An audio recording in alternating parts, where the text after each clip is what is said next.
There we go. We live. Sweet as a nut. How you doing? Good, man. Good.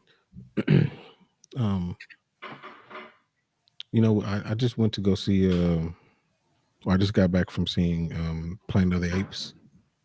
Oh yeah, was that any good? Yeah, it's pretty good.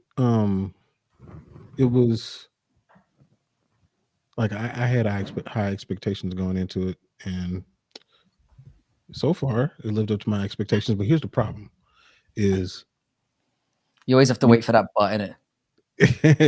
well, here's the problem was um, that my son, well, he gets out at a certain time. Well, I have to pick him up before a certain time, and Mm. so we didn't get to finish the movie because I had to Oh, leave. I've been there. That's what happened to me. You remember that's exactly what happened to me with June 2. Yeah. And the thing is that he didn't even. It's not that even that he was finishing. That he was finishing. He still had like 2 hours, 2.5 hours left at nursery. But we were like, better go. I was feeling nervous. You know, and I was like, it was one of his. It was like his second or third day there, and I was like, I don't know if I want to Oh leave yeah, him there. yeah, You know what I mean, I was like, I want to get over there. So I like you just got a little bit nervous and went and got him early. yeah, yeah. So I've been there, Uh, bro. yeah. So I don't know what happened at the end. Um, Yeah. The thing and is, yeah, the reason why I haven't watched this or lined up to watch this one yet is because I understand there's been like there was like I know this is like a reboot, right? Or like a kind of well, the or I like a think the continuation. original one, yeah, it's a continuation of the reboot, but like the first one that had Franco in it, the first reboot, Mm, Planet of the Apes that had James Franco in it. It was really good. Like they did a really good job of rebooting it.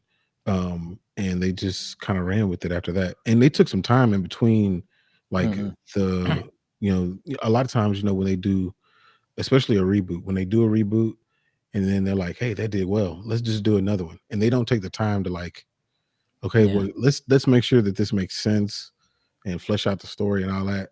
Like they did Mm. that with this.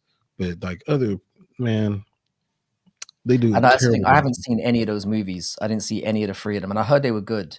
But I've never really been like a major Planet of the Apes guy, so Yeah. I'm not really like you know I would feel from what I understand of it with this new one, you can kind of watch it standalone. You don't really have to know much about it, but it helps if you obviously know if you've obviously watched the three movies before that. It does help, It but helps.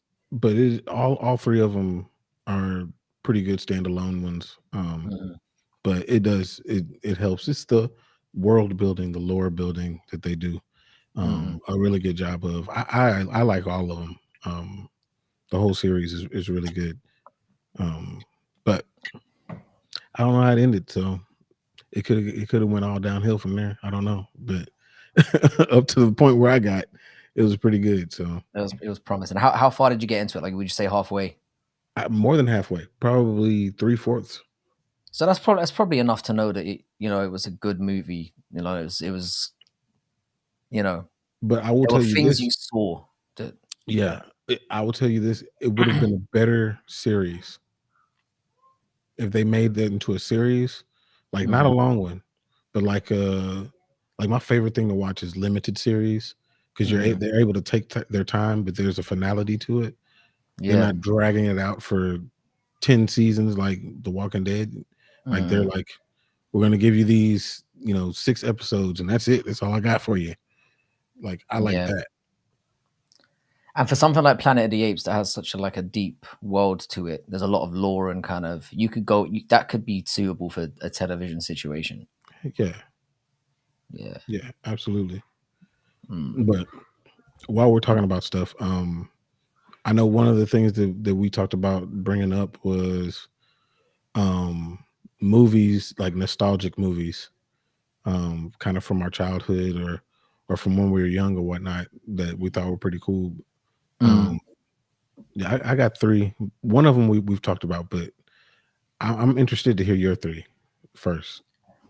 Yeah, you see, I've kind of got like this was a hard one, yeah, because there's so many to kind of do you know what I mean? There's so many to it's one of those ones where it's like when someone says to you, "What's your favorite song?" or "What's your favorite?" It's so difficult to narrow it down to like a short three. Um, for me, like the ones that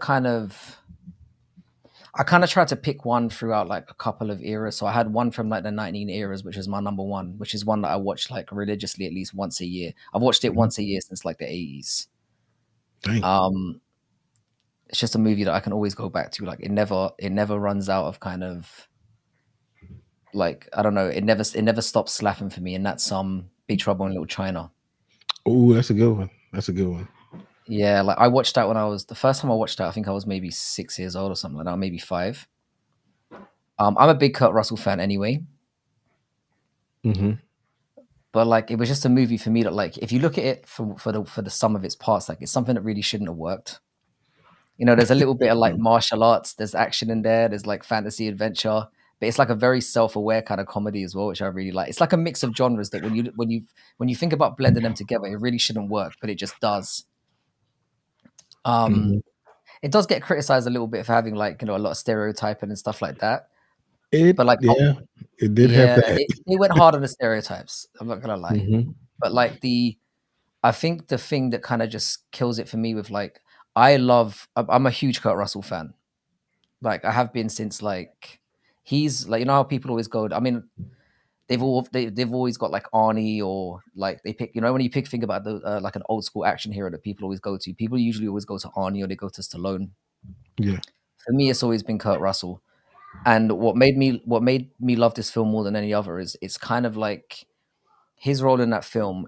Kind of being the he's like obviously seen as when you're introduced to the movie, you expect this guy to be this kick-ass hero because he Hmm. looks like the embodiment of like a 1980s action star, and he'd done stuff before. Like he'd done like Escape from New York, and he'd done The Thing, and where he was a very sort of it was a very serious quintessential, like just the quintessential idea of an action star. Yeah. But instead, in this movie, you get him as like he's terrible in a fight. He makes stupid fucking blunders throughout the movie that pretty much endanger everyone around him. I mean, the Hmm. guy. I mean, nothing sums up that Kurt Russell role more than him knocking himself out unconscious just as the final showdown's about to begin. And he shoots the gun in the air, and rocks fall down on his head, and he knocks himself out. Yeah. He was Um, the bumbling hero. He was almost like yeah, a Mr. Bean of action heroes. yeah, yeah. And I mean, the one-liners that he comes out with in that movie. I mean, that I've never seen more one-liners land. I still use them in day-to-day life. Whenever I can slot in a Jack Burton line in real life, I take full advantage of the situation. So like that for me is like my like that's my go-to movie that I probably watch it at least once a year. I had like a few like I didn't really go into too much detail with some of the other. I didn't make a free, but I had a few honorable mentions. So I had like Old School's a movie I sometimes go back to quite a bit. That's a good one. Um, and it still makes me laugh now. And my boy Big Blue, like that's Lebowski. Big Big Lebowski. Lebowski was another Yeah, one. that's classic. Tommy Boy is like Tommy Boy is one of those like quiet ones that like a lot of people don't really. I mean, people obviously know about it. It's got it's fairly well known. That's big guy in a little coat, right? Sorry, Big guy in a little coat. Is that when he big did that? guy in a Yeah. little coat. Yeah. Hmm. Yeah. Um, Usual Suspects was another one that I thought. Even things like American Pie but the other two I was gonna have on my list was probably Blade Runner because I just Hmm. think it's that quintessential like 80s. Again, it's just I'm a very big like fan of like 80s everything. Like Yeah. even though I was like 6 or 7 years old when that decade ended, you often go back in the 90s. I ended up watching a lot of 80s stuff back, and it Hmm. was just the era that really slapped for me. So there was that, and there was American Psycho. Those are probably the three movies that stand at the top of terms of just like nostalgic movies that I can always go back to. Like you talking about the Christian Bale American Psycho? Yeah, oh Or yeah, of the course, of Yeah, course, of course. As far as I'm concerned, there is no other American Psycho. yeah. Yeah, the dude is a classic. I'm like Big Lebowski is again one of those movies that I probably wouldn't say I watch it every year, Mhm. but every couple years I'll slap that on, and it never fails to kind of. I still feel like I'm watching it. For me, a nostalgic movie should be something that you can feel like you're watching it for the first time again when you watch it. And I very rarely get that feeling with anything. There's probably a Yeah, list of maybe 10 to 20 movies in my entire life that I'm able to watch that have that effect. And I yeah. would say that those are movies on the list that definitely do that. Yeah, no, those are good ones. Those are good ones. Let's see Now I want to here. hear. I'm interested to hear your three and if I've even heard of them because I know you're a bit of a hipster. So So let's see. mine aren't crazy. Mine aren't wild. So mine. So the first one is super bad. Like I can watch Super super bad is a good bad. one. I can watch super bad anytime. Like Mm. it doesn't matter. Now, mind you, when super bad came out, I was an adult, but I didn't have children at the time, so I didn't really feel like a major adult. I didn't have those type of responsibilities. But Yeah. like super bad, I could literally put that on right now and still be cracking up. Mm. Um, Perfect movie. Um, Another one is Beverly Hills Cop. Like Beverly Hills that Cop. was I mean that was a great movie. I mean, I liked all three of them to be fair, but the first one yeah, definitely I is the did best too. one. I did too. And for anybody that saw our first or no, not the first stream, but like what was it, the last one where we talked about Eddie Murphy? We were just talking about a stand-up comedy, but like, dude, like I was like in I was probably I don't know 8, 9 when it came out, but Yeah. I mean I was all over it. Like all Yeah. I wanted the jacket, I wanted everything. I was all about Eddie Murphy. Anything that he did, like I wanted to watch it and consume it. Like that was my dude. Mm. Um, so Beverly Hills Cop, like the fact that it was like one of the first like action comedies, like they do that all the time now, but Yeah. that was one of the first ones where it was really a big deal. Now, Big Trouble in Little China is an action comedy too, Yeah. Yeah. I and was to gonna say it's me, interesting that we both picked action comedies. it's the best of both worlds. Mm. Big, in my opinion, Big Trouble in Little China was like that was Rush Hour before Rush Hour. Mm-mm. Like the way that they put that together, that's what it reminded me of. Um, but yeah, Beverly Hills Cop. There's so many movies that you can spin off and look and say, okay, you got your inspiration from Beverly Hills Cop, clearly. Mm-mm. But that one was dope. Not, and they got the new one that's coming out soon too, which I don't know how good it's gonna be, but it's Eddie I Murphy, didn't so I'm know gonna about watch it. that.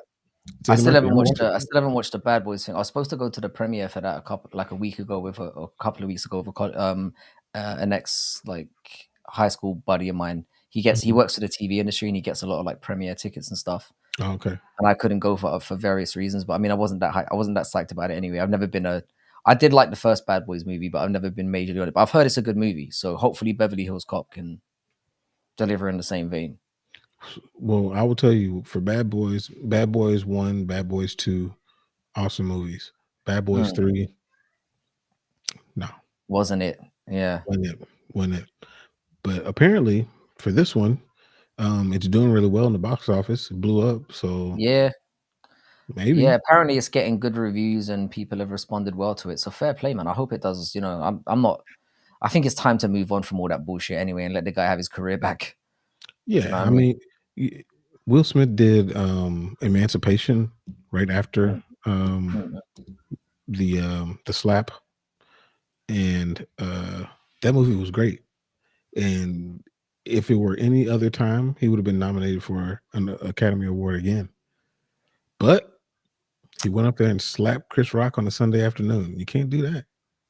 can't do that. Can't do that. I blame Jada. I still blame Jada for that. Yeah, I blame Jada for everything in my life. I'm not you. I just do.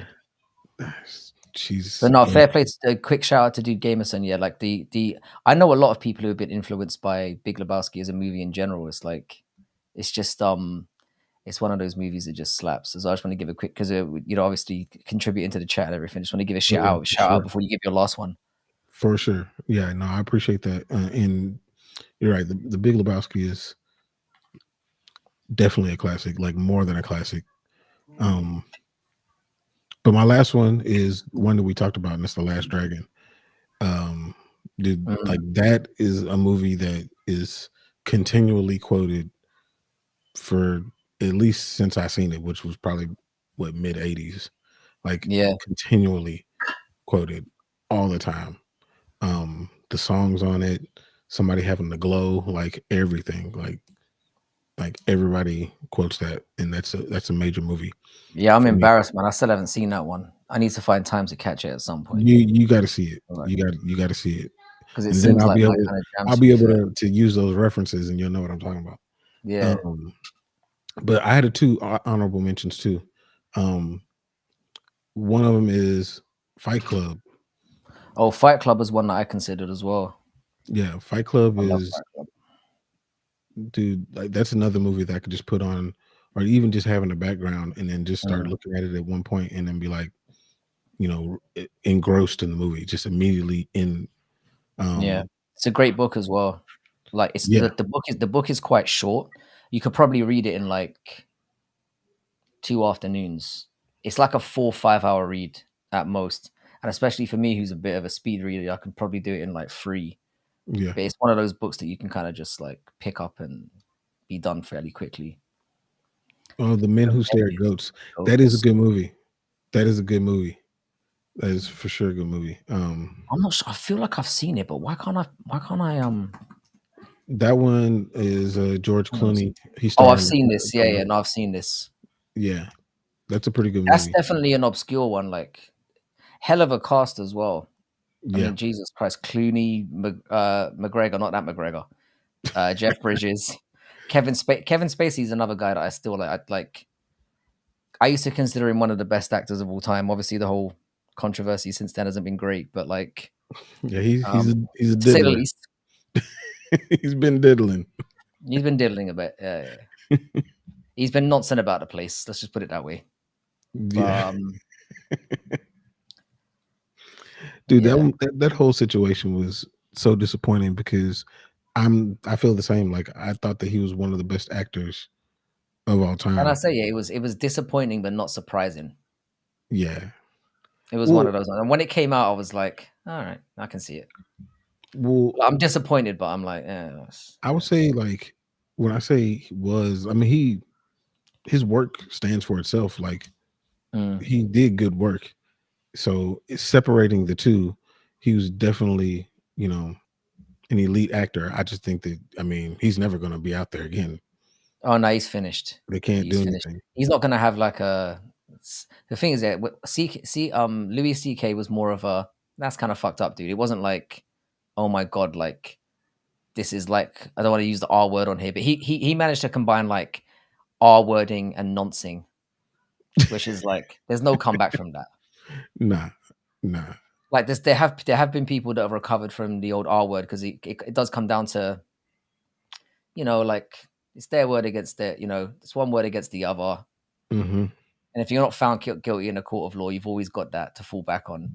But when you're R wording and you're noncing, that's a Yeah, combination that just you can never. There's no recovering from yeah. that. It's bad. Like, It's bad. He's yeah, he's he's done.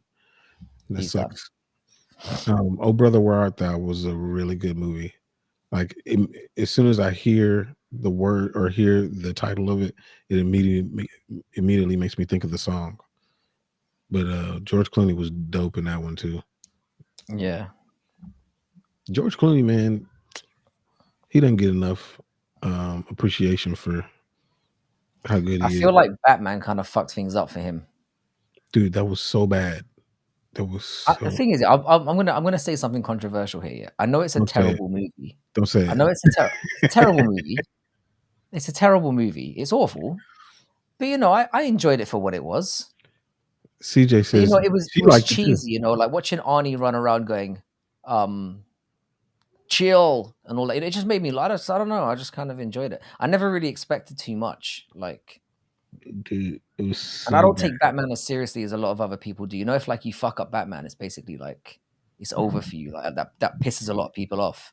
It does. And I'm like, I can look at what else you've done, and like It Three does. Kings was another movie he did that where I'm like, that's one of the ones that kind of it's a movie that people have forgotten about. Three Um, Kings. Who else You was know in the that one one? where the one when they're army guys and they find gold. They're Oh looking yeah, for yeah, yeah. gold or something. Him and Mark Wahlberg and there was somebody else in it as well. It was free. Was it Ice Cube. was it Ice Ice Cube. Cube? I was gonna say it was somebody black. I know that. Um Yeah, that was uh a banger as well. yeah. No, that was an interesting movie. But no, that Batman situation with George Clooney, like that was rough. That was rough for me. It sucked with Arnold.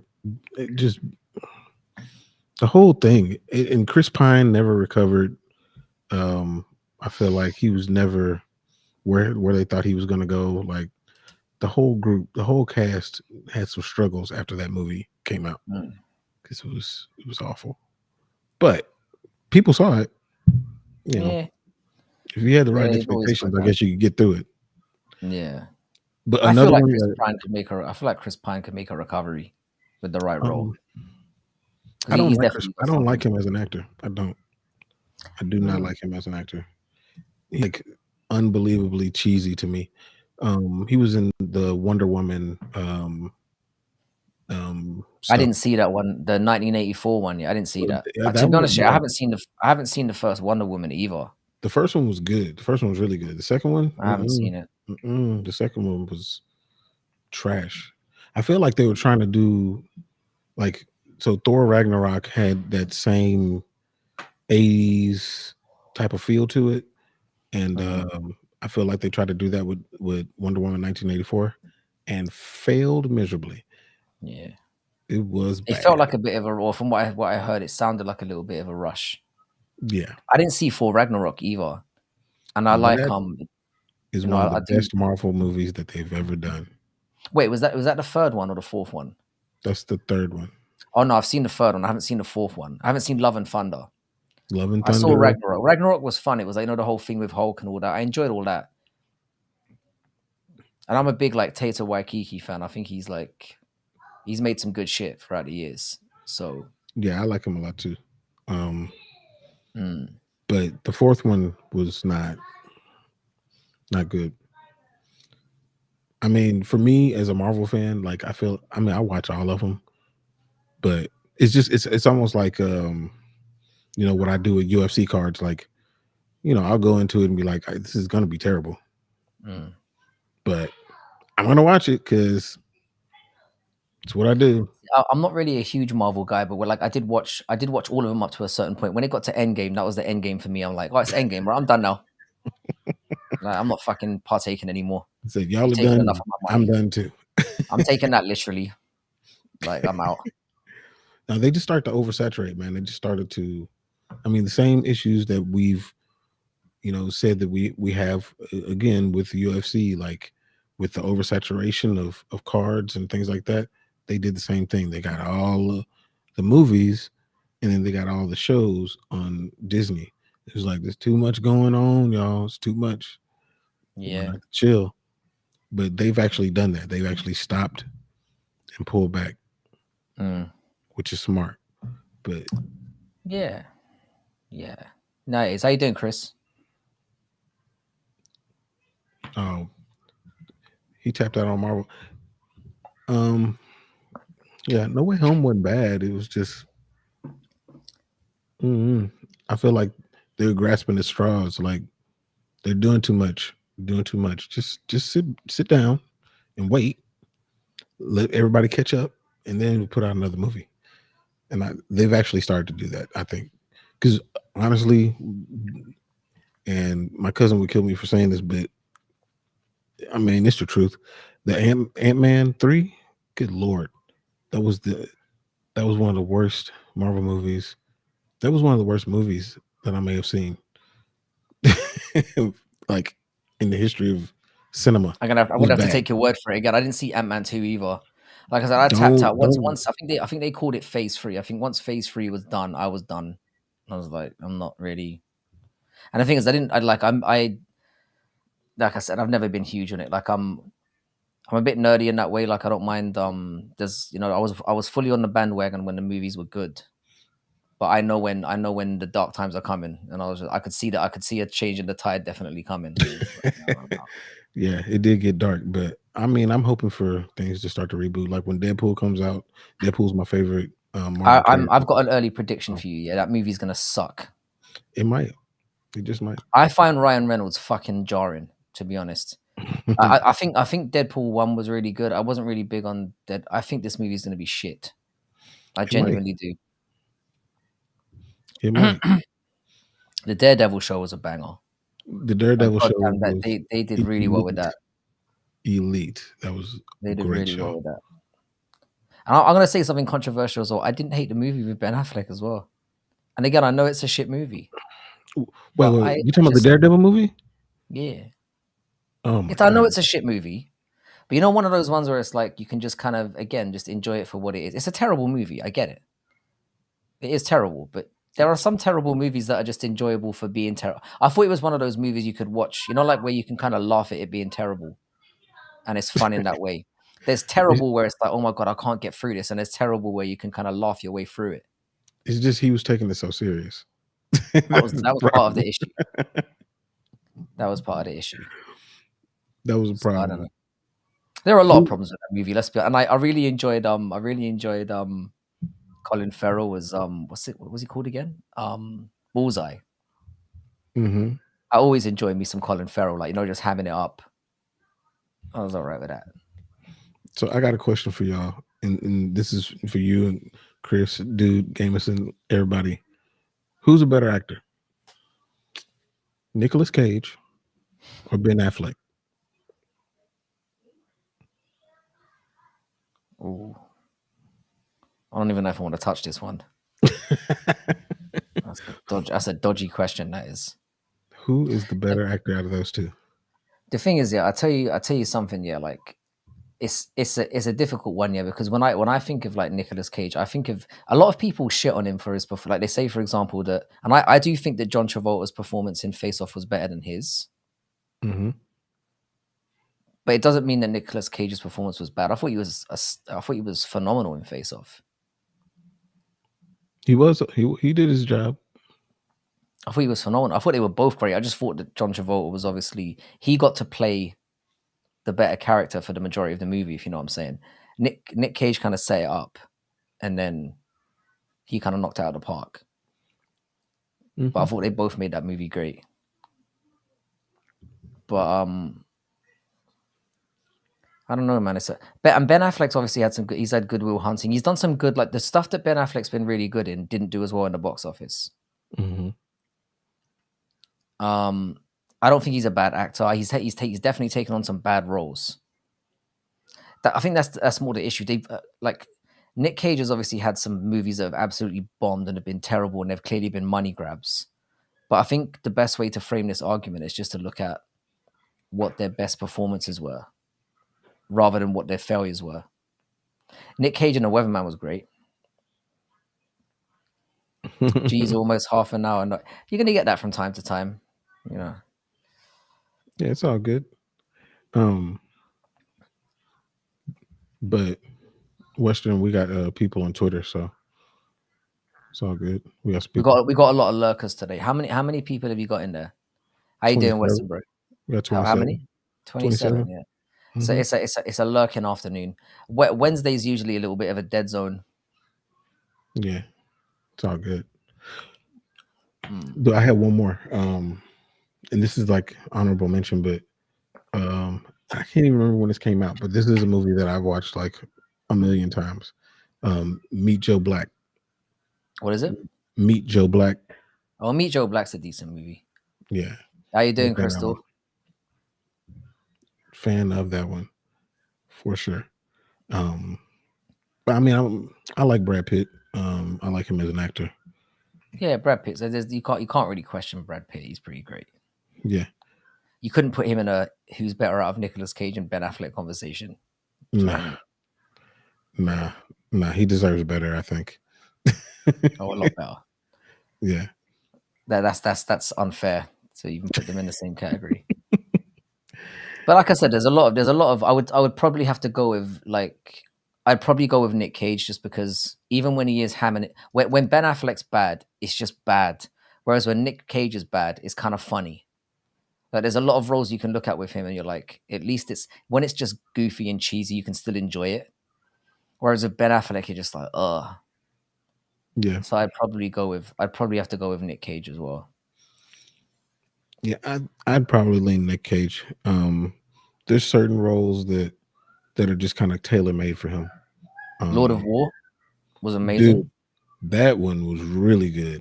That That's the was thing. really If good. you put like Lord of War Weatherman, Face Off. I don't think there's anything that Ben Affleck's done that you can compare to that. You literally can't. Like Face Off is another nostalgic one that I can go back to. It came out like 1996. That's one you can Mhm. go back to and still there's still nuances to that movie that you can enjoy. There's still Yeah, little that's true. touches here and there in the perform.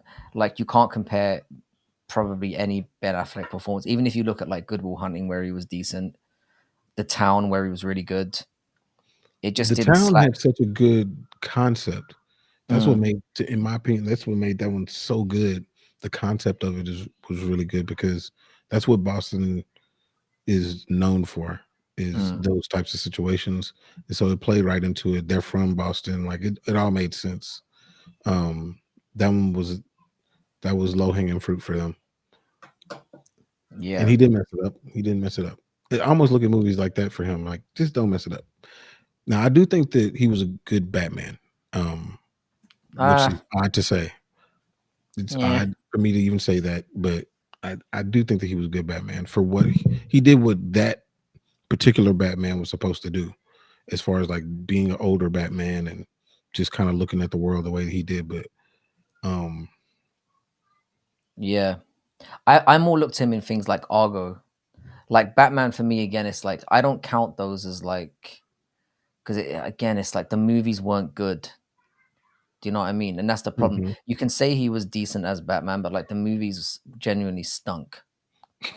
So it's like it's really hard to like use that as a way of propping him up, especially if you're gonna do a comparison with like I said, Nick Cage is just like he's got some even though he's been a bit of a laughing stock in recent years and he has come back every now and then and done some good shit. Like Yeah, I think if that, you that Pig movie was pretty good. I still I haven't think he seen got that, I think he got nominated for an Oscar for that. Yeah, I still haven't seen that. That Nicolas was Cage pretty good. clearly just like his personal life is what fucked him up because he spent money at just an embarrassing rate and then he just had to take whatever he could get. Yeah, Like he was spending money like Johnny Depp out here. without Johnny Depp money. Without Johnny Depp money. That was the issue. He was buying like islands and properties and stuff like that. I don't understand how that happens, by the way. How you can make that much money and then like piss it up the wall like that. Like fail that spectacularly. Do you know what I mean? It's amazing. And Nick Cage does seem like like he's had some wild like marriages and all that kind of stuff. Do you know what I mean? He just seems like a very strange guy outside of the in his personal life. Yeah, he is a very strange guy. I think, at least from what I've seen. Oh, Um, Jiggly, Jesus Please, Christ. that is the worst movie of all time, in my opinion. Like, I don't. That is the worst movie ever. So I need Matua to elaborate on this one because he's Then he I always need comes something crazy. I love this is what I'm saying. Like I always get I always get a tingle, yeah, when Matua turns up. Now Con Air's the thing is with Con Air, yeah. Con Air is a lot of people say it's a shit movie, and I don't get that. I don't think it You is. know, with the accent and all of that. But I thought that again, I thought he was good in that. You can't compare Nick Cage and Ben Affleck. That's a crazy one. The more that I think about it, it's like it gets wilder. Con Air is a great one as well. Con Air's one that's like wow. I love that movie as well. But it was like an ensemble cast. How you doing, So Aaron? I mean, he didn't have to carry the movie necessarily, but I do Yeah, think it was a great movie. It was good. because It John was really good. Malkovich was basically the guy in that movie. He was, even though obviously Nick Cage was the the protagonist or whatever you want to call it. It was a John Malkovich movie, really. Yeah. Like, yeah, I'd definitely go with Flight of the Navigator and Never Ending Story is one of the I think Never Ending Story was the first movie I went to in a cinema. Gone in 60 seconds. God damn, I forgot about that. Nick Cage That's cleans it. What are we talking about here? that's Angelina Jolie was in that one. Yeah, the thing is, yeah, she still. I mean, Mhm. I know she looked like a bit different, and she's still fucking smoking in that one. She was still God hanging on. She damn. was still she yeah. It didn't fall apart Yeah. for her for late until later. Nah, bro. The thing is, yeah, like, I still think she's all right now. I mean, she does look a bit worse for wear, She but she looks a didn't little quite cracky. age like Halle Berry did. Halle Berry Little yeah. No, Angelina Jolie looks cracky. looks cracky. Yeah, she does. She's like 96 pounds. I remember hearing a joke about how Johnny number 5 got his name the same way Johnny 23 got his. Yeah, Con Air's and Gone in 60 Seconds is yeah, that's a go-to one as well. Yeah, I mean, Nick, like I said, the more I think about it, man, Nick Cage just fucking destroy. Yeah, it's not even a debate, really. You Yeah, had me no. going there for a little while. I was like, oh, this is a hard one. And then the more I think about it, it's like, nah, bro. So the Inkwell was a very good movie, very slept on, very good movie. And yeah, Jada Pinkett. That was when Jada Pinkett was still, we were still cool with her before she did what she's done. But the Inkwell was a dope movie. And Lorenz Tate, that was one of his few remaining starring roles outside of Menace to Society. But and I'm a fan of Lorenz Tate. Um,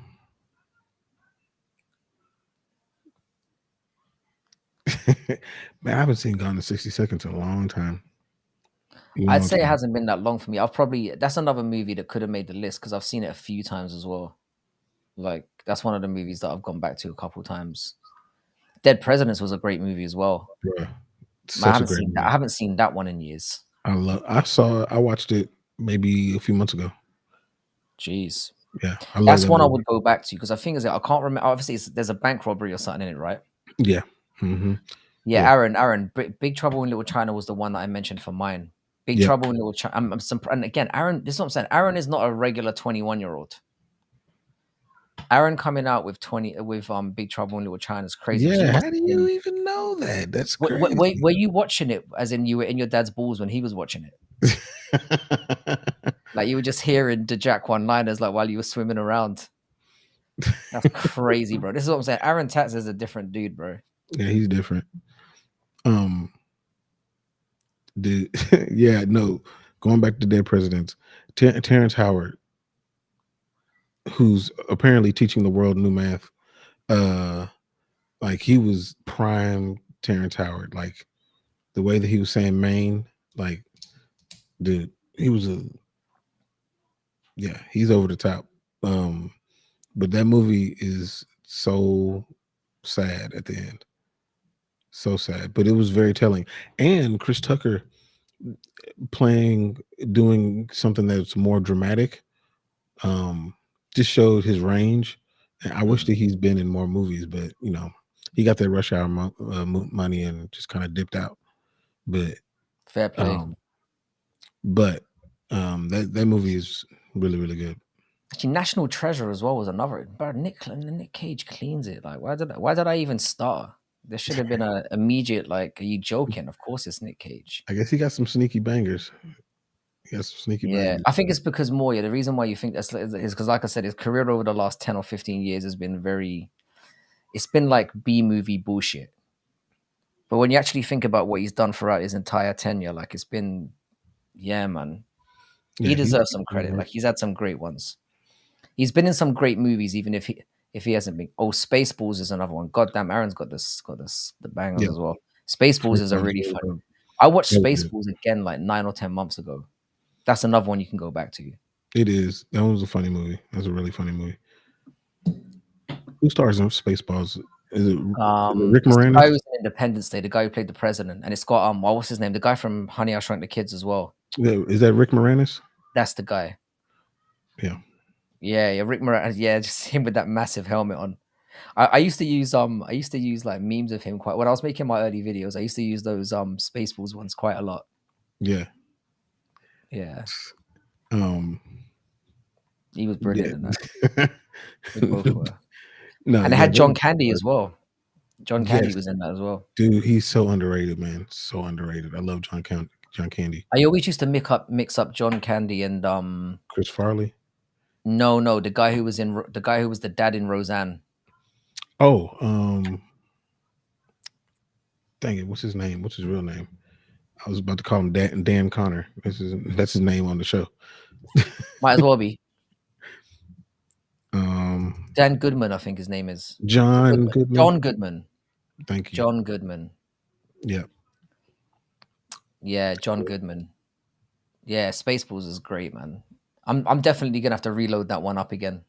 because that's another one that can just. It's like with old school. It's very rare with comedies where you can watch them multiple times and they still make you laugh.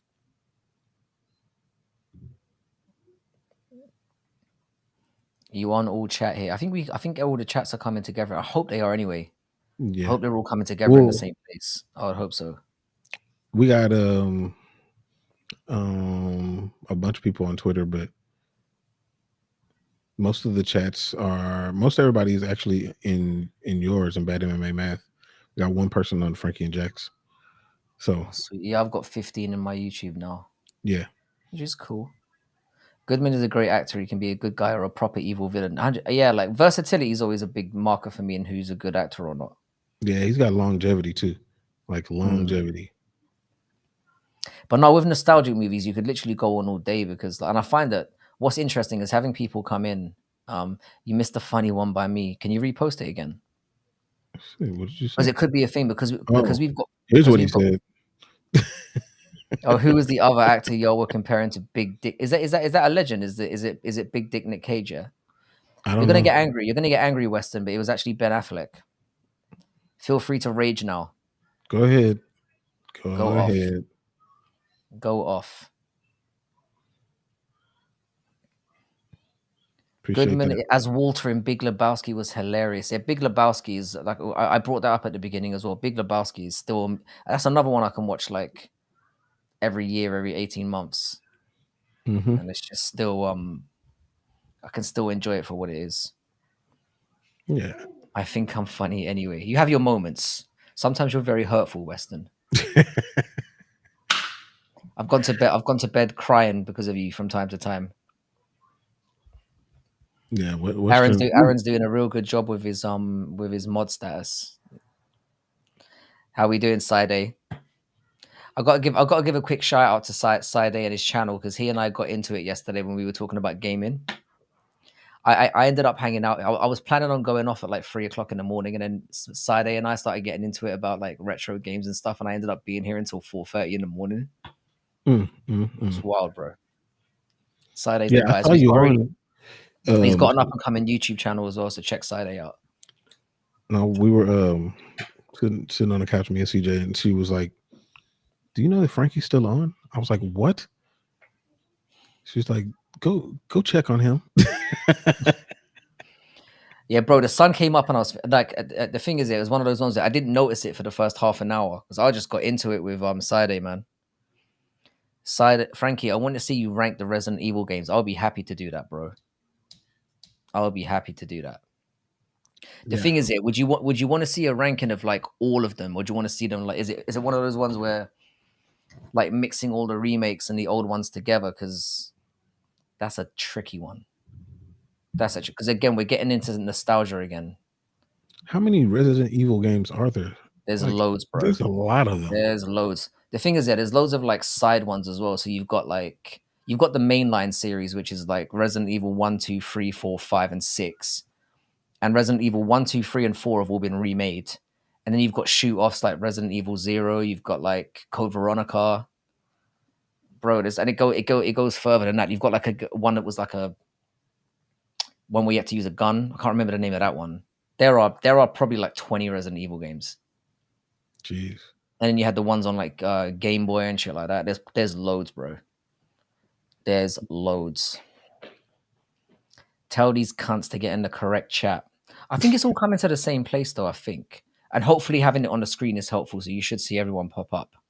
Yeah. At least I'm hoping. Resident Evil Village, fucking I forgot about that one. The Village. only the only the only thing I couldn't take with the reason why I don't like Resident Evil Village as much as some of the others is I don't like it being from first person perspective. So where you can only see the gun or you can only see the Mhm. knife or whatever it is. That works for a lot of games, but it doesn't work for Resident Evil, in my opinion. Is In it Resident because Evil, of when they come up on you, like when you have to, or when they're attacking I you, think yeah, or it's the way that you can interact with the environment. I think because Resident Evil is obviously seen as like a horror game, but there's a lot of like the puzzle element that comes into it as well, and the way that you can interact with the environment's very, very important. And I just felt like being able, and also like being able to relate to your character, being able to see them on screen, it's much easier when you can see them walking around and you can see them interacting with stuff. Whereas when you've Mhm. just got a voice and you don't see that person's face or see what that person, it's weird. You don't see in Resident Evil Village, you never see what the titular character looks like, Yeah. which is a problem. It just makes them hard to relate to. Yeah. If Resident Evil Village is still good, but it ranks lower for me than some of the other Resident Evil movies, like definitely. But aren't they helping this channel by chatting on yours other channels? Yeah, it's one of those ones where we've spoken about this before. When we're talking about general stuff, because obviously you guys know I mostly talk about MMA on my main channel, and so does Jax. Sometimes it does turn into a therapy session, um, Hmm. as it did in some other nights. But obviously, like we do want people to the whole point is if you're somebody who wants to talk about movies and games and things like that, we want people migrating over to Frankie and Jax more because you'll get more like dedicated content to that stuff on that channel. But obviously, for the next like few months, while we're just building up that channel, we're kind of trying to operate it through all three. Crystal Miller knows what I'm talking about with the therapy session. That was the other night. We got into it at like 4 o'clock in the morning, talking about all kinds of like. I wanted this ball. You want the boss? Yeah. It went in. Yeah, I want to play TVs in a ball. Okay. Mm. Let me go turn on the TV. Hold on. Gotta be a dad real quick, yo. Good. Yeah, Weston is Weston kind of has a right to throw his weight around a bit. He's one of the OGs. The OGs get like extra credit. Do you know what I mean? No mods yet. That's okay. We need chats here. I don't know what the situation is. I'm hoping that everything can be seen in here. Yeah, we went from everything to marriage to parental relationships and a little bit about co-parenting with exes. Yeah, we got fucking into it. I felt like I was talking way out of my comfort zone with that one, but we just got into it. I was like, I don't want to give some people some bad advice. Do you know what I mean? Especially because I've got some really fucked up views when it comes to that stuff. Did the Resident Evil films live up to the games? Absolutely not. The films are terrible.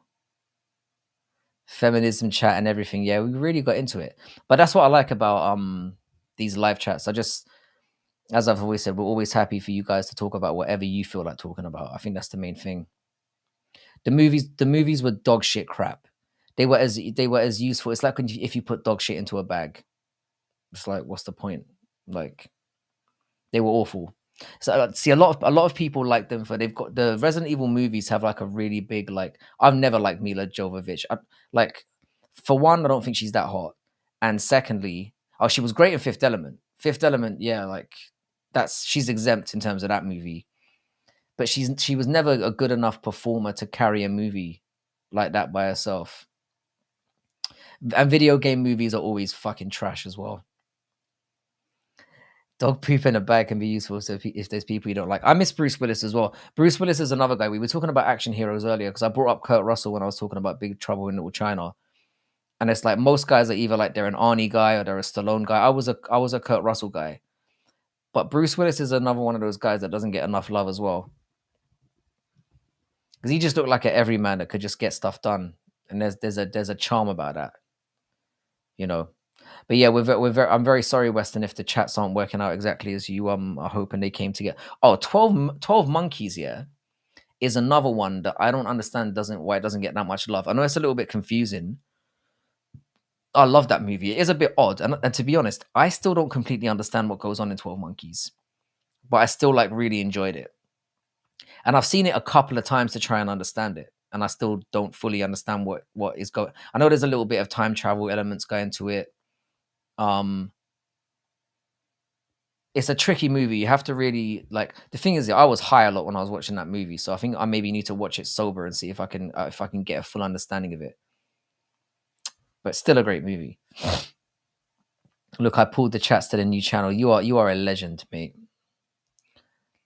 Western is like a fucking yeah. Any success I have is gonna have to be attributed to you somewhere down the line. Now we're talking about 12 Monkeys the series or 12 Monkeys with Bruce Willis. I haven't actually. Do you know what? I think I saw an episode or two of the series. Can anyone confirm or not if it was any good? The series, because it's something that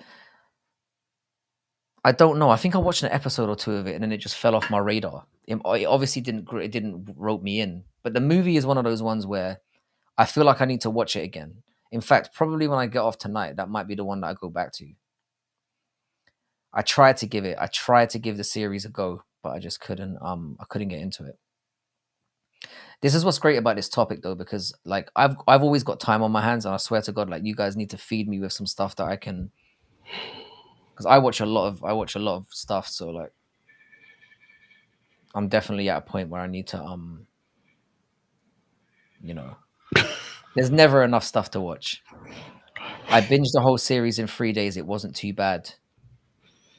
Did it? It didn't get rid. Was it just a one season standalone thing where it concluded, or was it a thing where it ends and then they're like, this shit ain't coming back? Because I fucking hate when that happens. So I'm gonna have to check that. I'm gonna have to check that out. If it was a standalone one season, I might go back and give it a go. Because the concept of it is amazing. We're talking about 12 Monkeys now, by the way, Jax. Mhm. I might have to go back and give that a go as a series, but I didn't even know they made a series. Did not know. Seen the movie though. never Pip. They did get to the end of it. There is an end to the story as far as the series is considered. See, that's all right. I can get behind that. I mean, like I said, the concept of 12 Monkeys was they tried something in it, and I can respect that. Like it's a little bit of a like it was never going to be something that was going to be mainstream like appeal, but they tried something, and I appreciate when directors and writers give something a go. Like they don't always draw, but they don't always color between the lines. And 12 Monkeys definitely is one that you know stands out for that. Yeah. Yeah, the movie was wild. I was surprised that Bruce Willis even wanted to do it. You can tell like the movies like based on the stars in it, like because they have particular taste, they get these scripts and they're like, nah, that ain't me. And you kind of know what kind of movie it's gonna be. But 12 Monkeys, it was a decent movie. The Lawnmower Man was I wild. can't again. The Lawnmower Man is something that I watched when as a kid when I probably shouldn't have. So I can't really remember too much about it. That one was wild.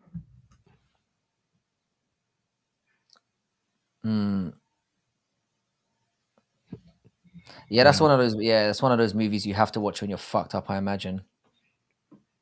it helps. It helps.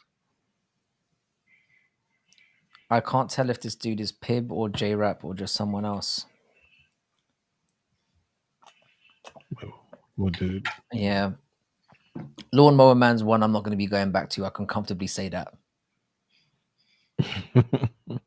I think that it belonged in the era that it was in, and that's just where it's going to stay for me. Yeah, it's probably not going. It was weird. It was weird. Lawnmower Man's one of those ones that gets like trashed by.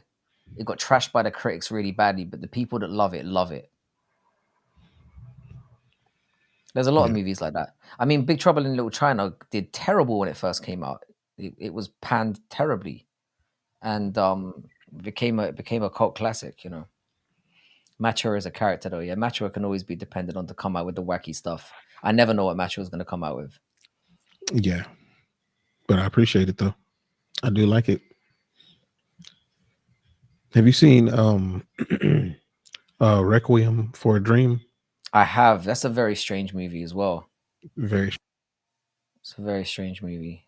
Again, it's one of those ones that's another cult one. Is that I can't remember specific. Is that like basically about like drug? Like there's some drug stuff involved. yeah. It's Kind like of about a acid trippy type of yeah, movie. which is That one perfect for this channel because we've been talking about drugs a lot this week. Like we always manage to get into like talking about different trips that we've had and whatnot.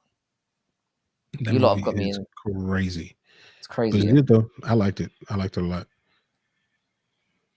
Very dark as well. Yeah, very dark. Ass to ass, ass to ass. See, whenever you guys bring stuff, there's loads of weird movies that I can kind of get. Like, did anyone see Donnie Darko? I own it. Yes, I own that one on on DVD. I love that. Yeah, you're right. Marlon Wayans was really good in that movie.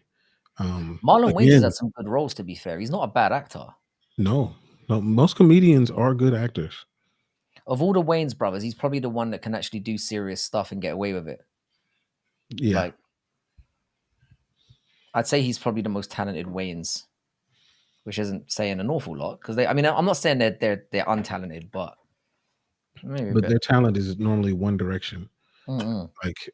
Like Damon Wayans to me, and he'll be on that list. Like he's an elite stand up comic, elite. Um, but outside of that, I mean, his television shows have done pretty well.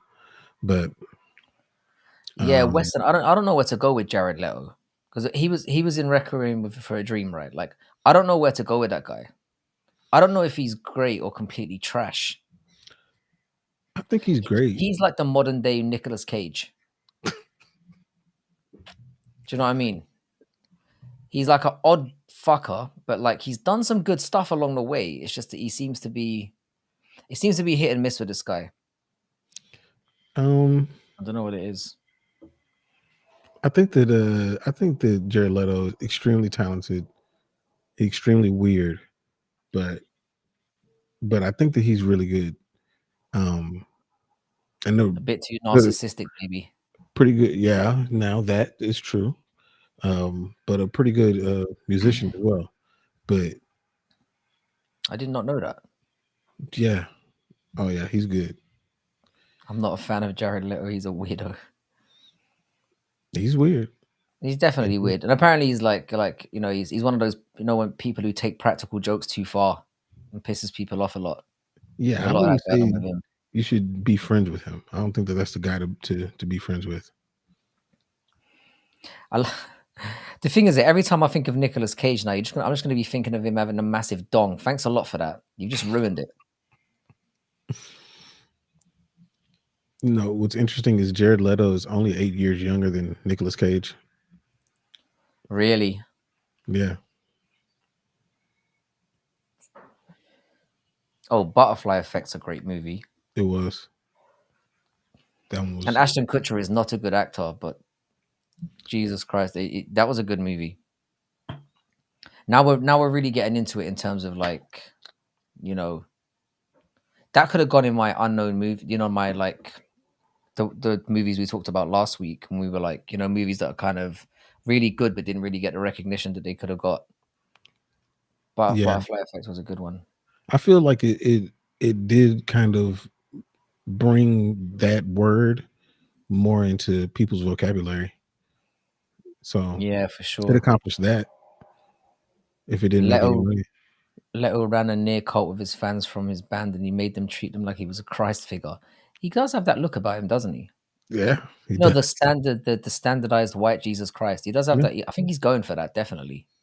yeah, he's nailing it. He does look He's, like that. he's nailing it. I did like Dude, Where's My Car, but you couldn't say it's an Ashton Kutcher good performance, could you? It was a funny movie. It was funny. It was funny, but you couldn't say the acting in it was especially good. It worked No, for what it was. no. It's one of those things that shouldn't have worked, but did. If you look at all the elements of it, it's incredibly stupid and incredibly juvenile, but it just works. Yeah, I kind of put Dude, Where's My Car kind of in the same category as like Half Baked. Like it's not going to win any Academy Awards, and the performances aren't just going to blow your socks off. But But it's it was fun to funny. watch. It was This is the funny. thing. Some things are just fun to watch. Yeah, Like they're terrible movies, but they're just fun. And I wouldn't call Half Baked a terrible movie, but you couldn't call it good either. But it's no, just no, fun. Yeah, he was great in Lord of War. This is what I'm saying. He's got performances where it's like, yeah, you can see there's some talent there, but it's dude, like he was good that's why I in. compare him to Nick Cage because it's like the hit and miss thing. It's like you see elements of him where you're like, God damn, this guy's talented, and then there's another side of it where it's like, man, you really fucked that one up. He was good in Dallas Buyers Club too, but he was also playing the transvestite. So I don't know if that was right up his alley or if that was something he identified with, but he did a great job. Weston's bullying people in the chat now. Weston's on one. I would say that I don't know. Pineapple Express might be one of the best weed movies. Hmm. That might be controversial. Man, that's a tough one. Best weed movies is a good question because I feel That's like a there's one good I'm one. really missing. I mean, but there's movies that I don't know if you consider it a How weed High movie or was not. funny. How High, the first one was. How High was funny, man. The first one, yeah. Um, like, do you consider Friday a weed movie? Not really. Not really. I mean, you could if you're really clutching. Yeah,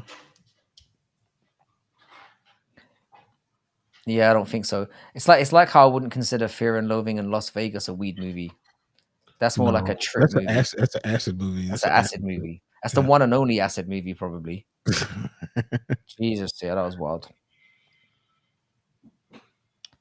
Dallas Buyers Club was good. Yeah, he was really good in that one. He was really good in that.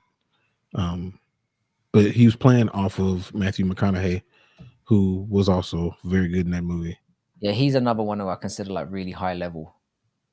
He is. He is. Initially, Lincoln I Lawyer thought was he was great. coming, and it's funny we talked about dude, where's my car? But Matthew McConaughey, I thought that he was going to be like one of those I can play the Southern actors very well, and Hmm. that's all that I'm gonna or Southern parts very well. But no, he's got some range that I wasn't aware of, as he was coming up, and when he was on True Detective, dude, That was the one for me where he really. I mean, Lincoln Lawyer was great as well, but True yeah, Detective was yeah, that was memorable. That first season is one of the best first seasons of television ever. Very yeah, underrated in terms of where it went. yeah. No, that one was like I hadn't seen the whole thing until recently. I had never Yeah, seen no, the the whole thing. first season's incredible. It's like I think it's only like 7 episodes or something, Something but like it that. just feels like a slightly long movie.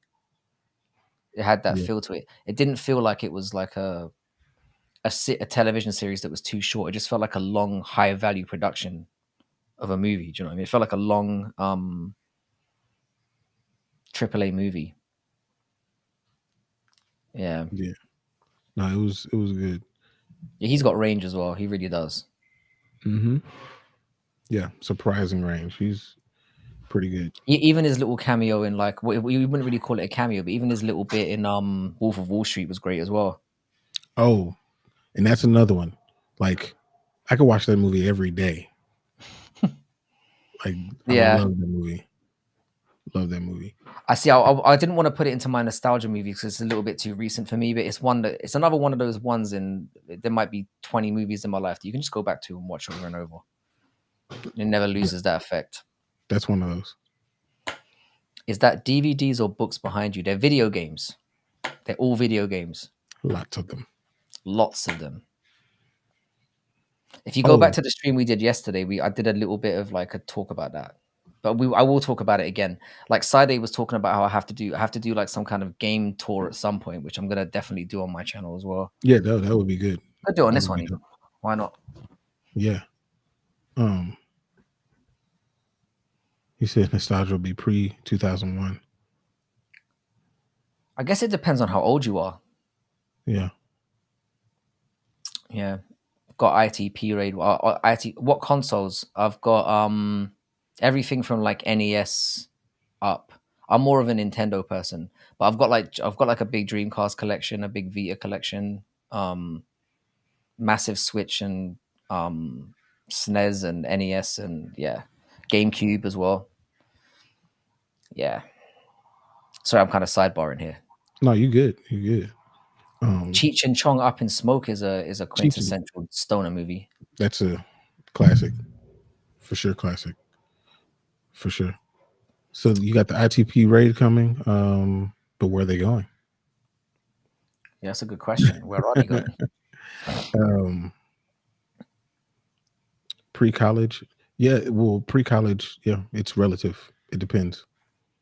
It depends Yeah, the because full. I think that's what it would be for everyone. I think things that you watched between when you were like 10 and 20 are usually what I would consider nostalgia movies. No PS5. I've got 100 and Oh, sorry, I've got 200. How many games did I say last time? It's like 250 PS5 games, something like that.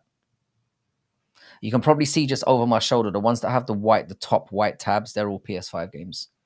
I've got about 250 PS5 games, something like that. Bet, I'm a bet. man Yeah, child, man. bro. I'm a man All the child. way back to Atari. Dang. Nah. Atari, I don't have. And I did have an Atari when I was growing up, but like I didn't hold on to those things. I mean, Atari games you can get for like dirt cheap now. You can get dirt. There's You no can still value in those collect things Atari. anymore. No, there's not. You would think because they're like way older, they'd be Hmm. way more expensive. But Atari's the kind of thing where you go to a garage sale and some fucker's got like a box of goddamn um like just old Atari games and has no idea. Like you can still find them because it was such a mass produced console. They're Hmm. still out there, so it's easy to kind of grab hold of. Yeah, Yeah. man, 250. And I've played probably 10 of them, so I'm wasteful, wasteful as fuck.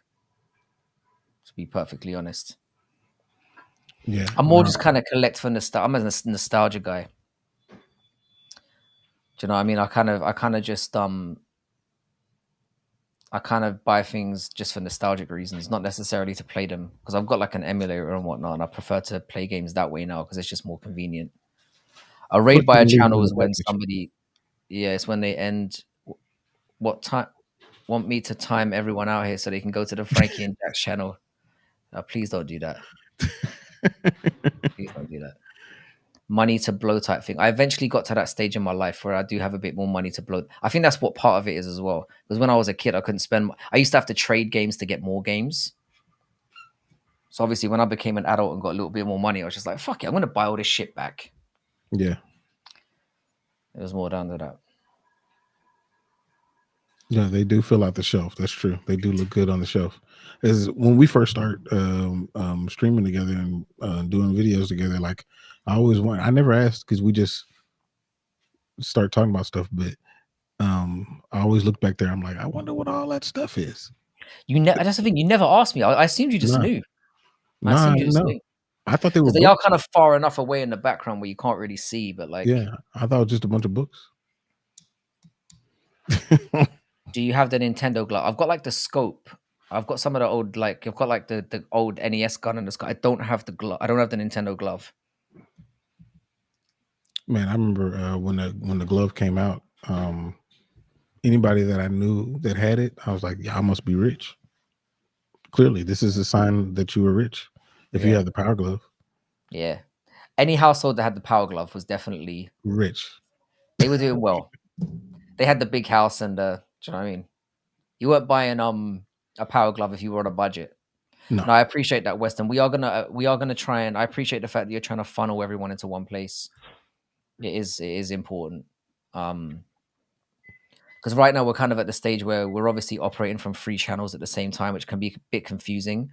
But we're hoping that like all the chat coming to the same place, and that if we're kind of directing people more and more towards the Frankie and Jax channel, that do you know what I mean? It will all just be a case of when we do the Wednesday and the Sunday ones, everyone will just go there. But right now, I think we've only got how many subscribers on the Frankie and Jax channel now? And we got like 23, 20 something, I mean, it's 20-ish. only been open for like a week, but that would Yeah. definitely be help.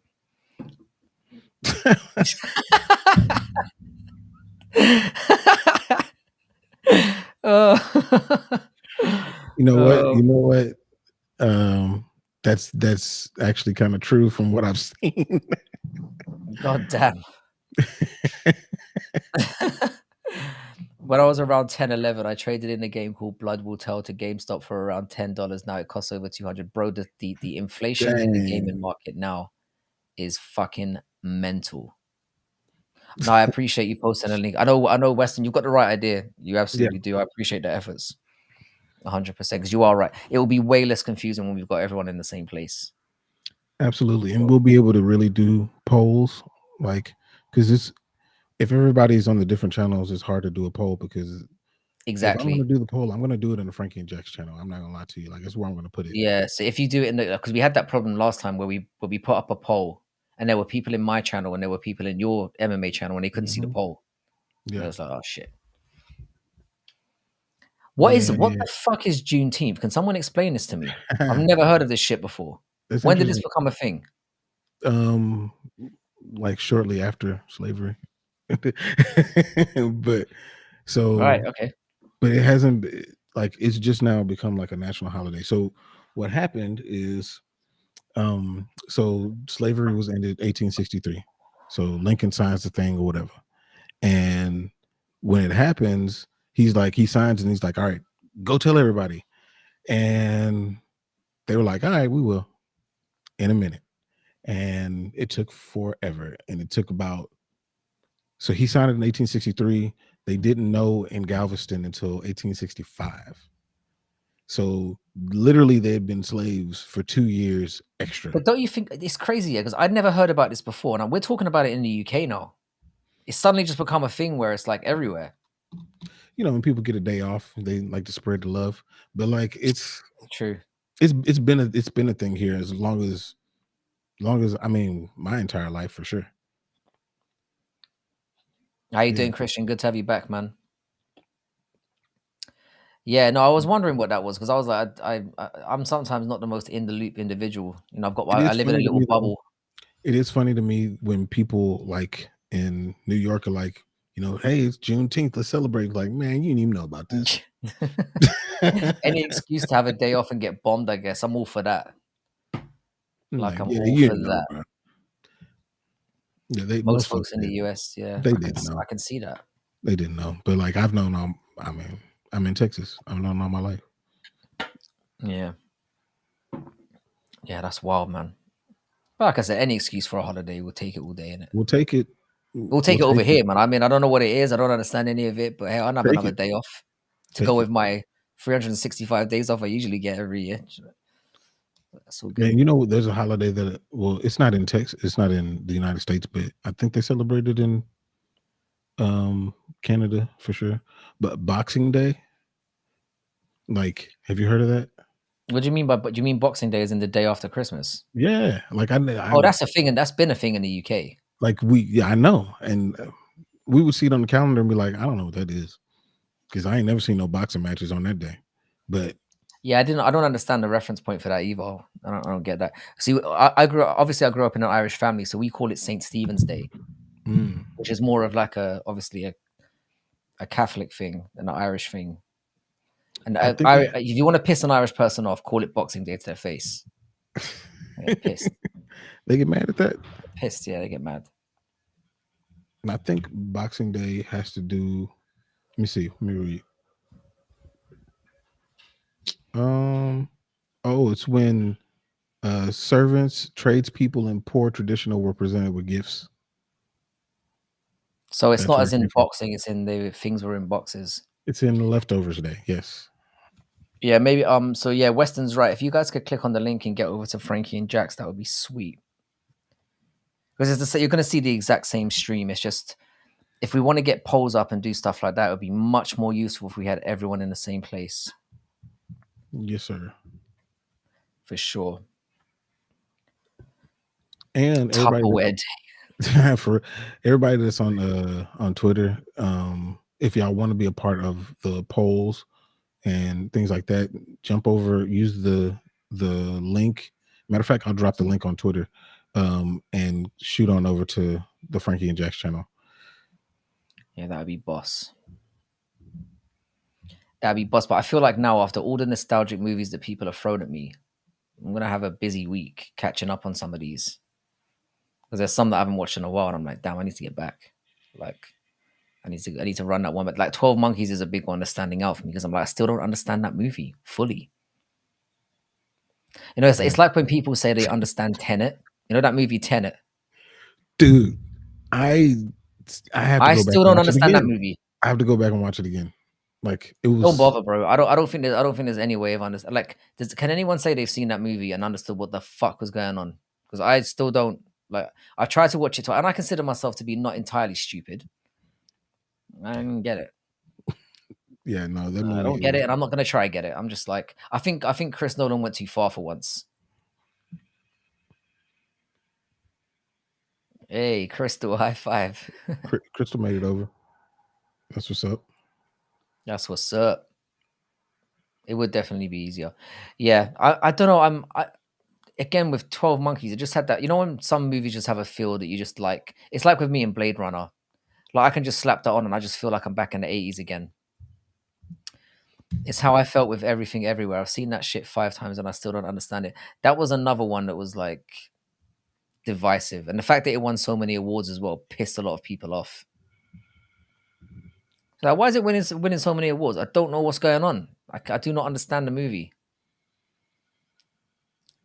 So 12 It's, Monkeys is basically about somebody trying to end the world by releasing a contagious illness. They invented a time machine so he can go back in time and stop it. When you put it like that, it doesn't seem that complicated. They should have had you on the team. The thing is, I do understand it from that perspective. There were just elements. You know, the thing is, I understood the core concept of it. It's just that watching the movie, things would happen, and I'd be like, I couldn't piece it together in terms of the like. I couldn't understand why something was happening at a certain time. I did understand the overall premise, but it was just like there's just aspects of it where something would happen, and I'd be like, "What's going on here?" I don't know. 13 chickens, my man. 13, then my lucky 13.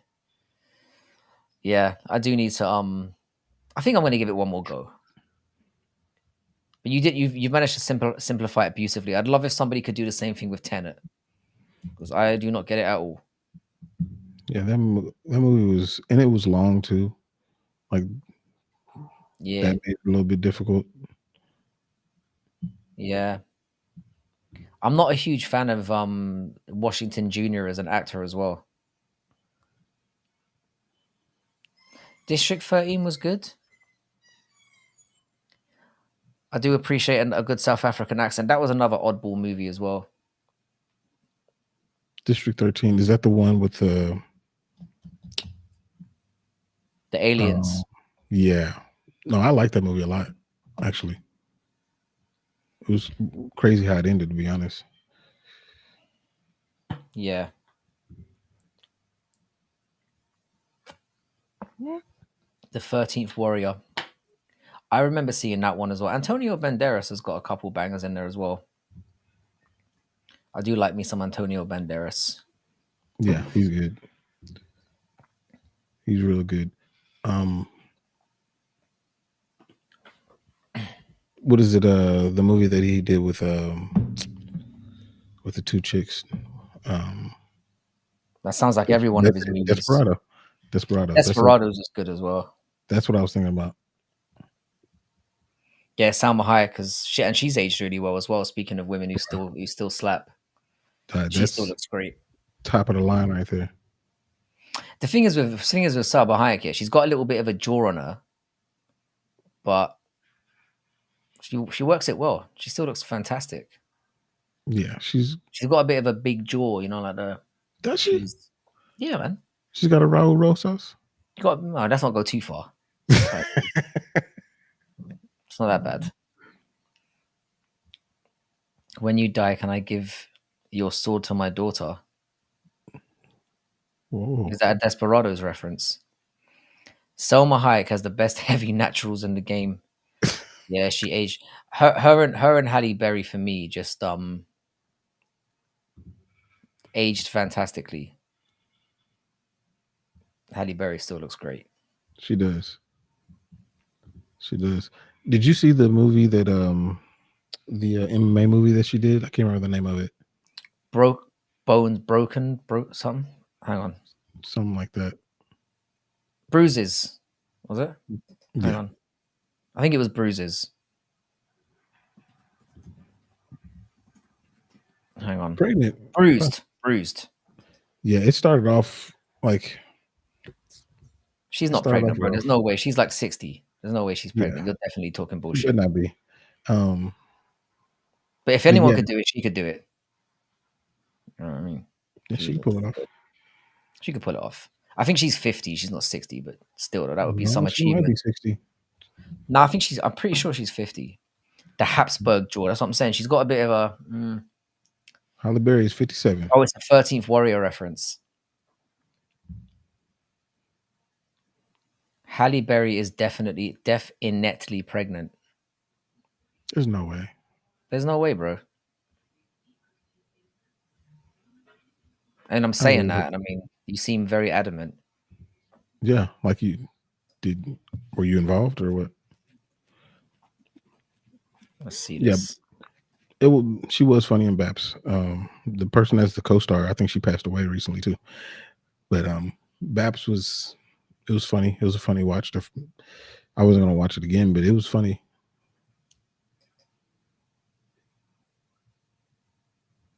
Yeah, I think the Halle Berry and Baps. Yeah, I mean, she stood out in Swordfish for all the right reasons. Yeah, that was a pivotal moment in society when that happened. It was, yeah, that was a great moment for me personally. I felt like I've been waiting for that all my life. A lot of people were. Oh, I see. I have the thing. I haven't seen 13th Warrior. Is it worth it? Is it worth a go? I haven't seen it. I've seen it. I just don't remember it. I know that I've seen it. See, that would usually be a bad sign, but there's a lot of good stuff I can't remember. Like Yeah, I spoke about Sopranos before. Yeah, like I've watched that from beginning to end, and I can remember almost nothing about it.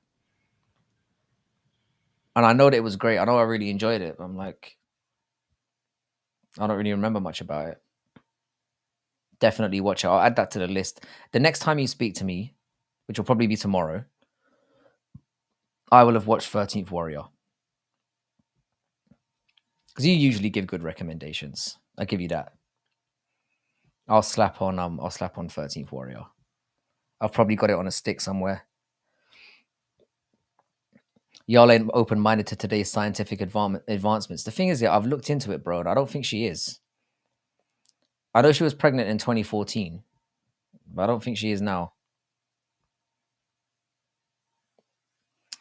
Baps perpetuated a lot of horrible story tropes about the black experience, similar to the Green Mile. The Green Mile is another great one as well. It's a bit, like I said, it's a bit of a long one to get through, but it's a beautiful movie. Like I would say, that's in a lot of people's top 20s in terms of like outstanding, achievements and things that are movies that really have an emotional twang to them. The 13th Warrior has Viking Muslims, all kinds of horses. I've got to say, I'm intrigued. I think I'm going to give 13th Warrior definitely a go either tonight or tomorrow. I'll try and watch it before I jump on stream tomorrow. 13th Warrior. I've definitely seen it about, like, I can picture like the movie poster and whatnot. It was just one that I never got around to watching. For sure. But no, I appreciate you all contributing to this one because it's like I said, I just need more stuff to watch. I can never run out of things to add to the list.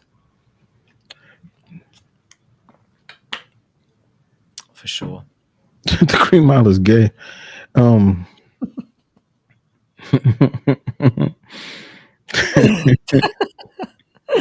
Oh my god. Green Mile is a great movie, but The Green Mile is one of them movies. Like, when we talked about this before, how what great movies have you seen that you can only watch once? Green Mile is one of them movies where I watched it and thought it was an amazing movie, but I will never watch it again. It's like with Pan's Labyrinth, really great movie, never watch it again. no, I've seen the Green Mile. I don't know how many times. I've seen it a ridiculous amount of times. It's one of those movies that people put on and it's just playing, and then you just jump in and like find something funny and then just walk away. But like, or find something interesting and walk away. Like Tom Hanks, like to me, almost I would say at least 80%, if not more, of his movies are gonna be good. Um Yeah, he usually doesn't get involved in anything too stupid no. or too badly. He's a guy who does his research. He actually reads the scripts, Yeah. which is good advice for people out there. Yeah. Read the script. And he probably skipped over the Polar Express, but we'll let him have that one. Hey, the kids love it. The kids love it. Mm. Wait. So I'm reading it. Yeah, That's what I I was think about to we've read. managed to debunk your Halle Berry story there. Stephen King movie adaptations are all over the place. The thing is, yeah, Stephen King, yeah, is one of the most remarkable motherfuckers to me because honestly, I don't know how many books this guy's written, I don't know how he has any time off. Like, I don't know how many so they are like hit and miss in that regard. Because I mean, some people don't know, like the Shawshank Redemption was written by Stephen King. It's like it's a short story. I think it's from a book called Different Seasons, and it's literally a short story that's like, I don't know, you can read it in like 3 hours. But he wrote Shawshank Redemption, and not a lot of people know that. I didn't know that. Yeah. Didn't he write The Green Mile as well? I don't He's know. obviously had The Shining. He's Yeah. he's had some yeah. Stephen King's written some stuff that he's such a like my God, as an author, he's just a colossus, man. There's a lot of movies that he's directly written that people have no clue that he was anywhere involved, because he's just there, man. He must be writing all day, every day. The I amount of don't know how material that he, guy's produced. I don't know how he stays committed to a story that long to write it. Like, the way that he writes these stories, like how rich they are and the character development, like that's And very there's a difficult broad to do. spectrum of stuff as well, because he's got like he wrote It as well. Martin Luther King, Stephen King. He was also credited for The Lawnmower Man, but it was not close to the short story at all. That's the thing. I think the because I've read the Shawshank Redemption, or the short story, because I read Different Seasons, and it's not. They've obviously expanded it out, so it was more like, it felt more conceptual than anything else. But y'all read any MLK sermons? Can't say that I have. Can't say that. Well, I mean, I have a dream one, yeah, and that was just a speech. It wasn't a sermon. Yeah, no, I But can't say that I have. it's not on my reading list. Nah. But he was dope. I'll say that he was dope. Thank you, I guess. You Yeah. know, I'll give him that. Like, yeah, I'm not going to be digging into that too much. The Langoliers, yes, I've seen that one. Is that worth it as well, Crystal? I'm gonna have to add this one to the list, because you seem to know what you're talking about as well. Langoliers. No, I have not seen this.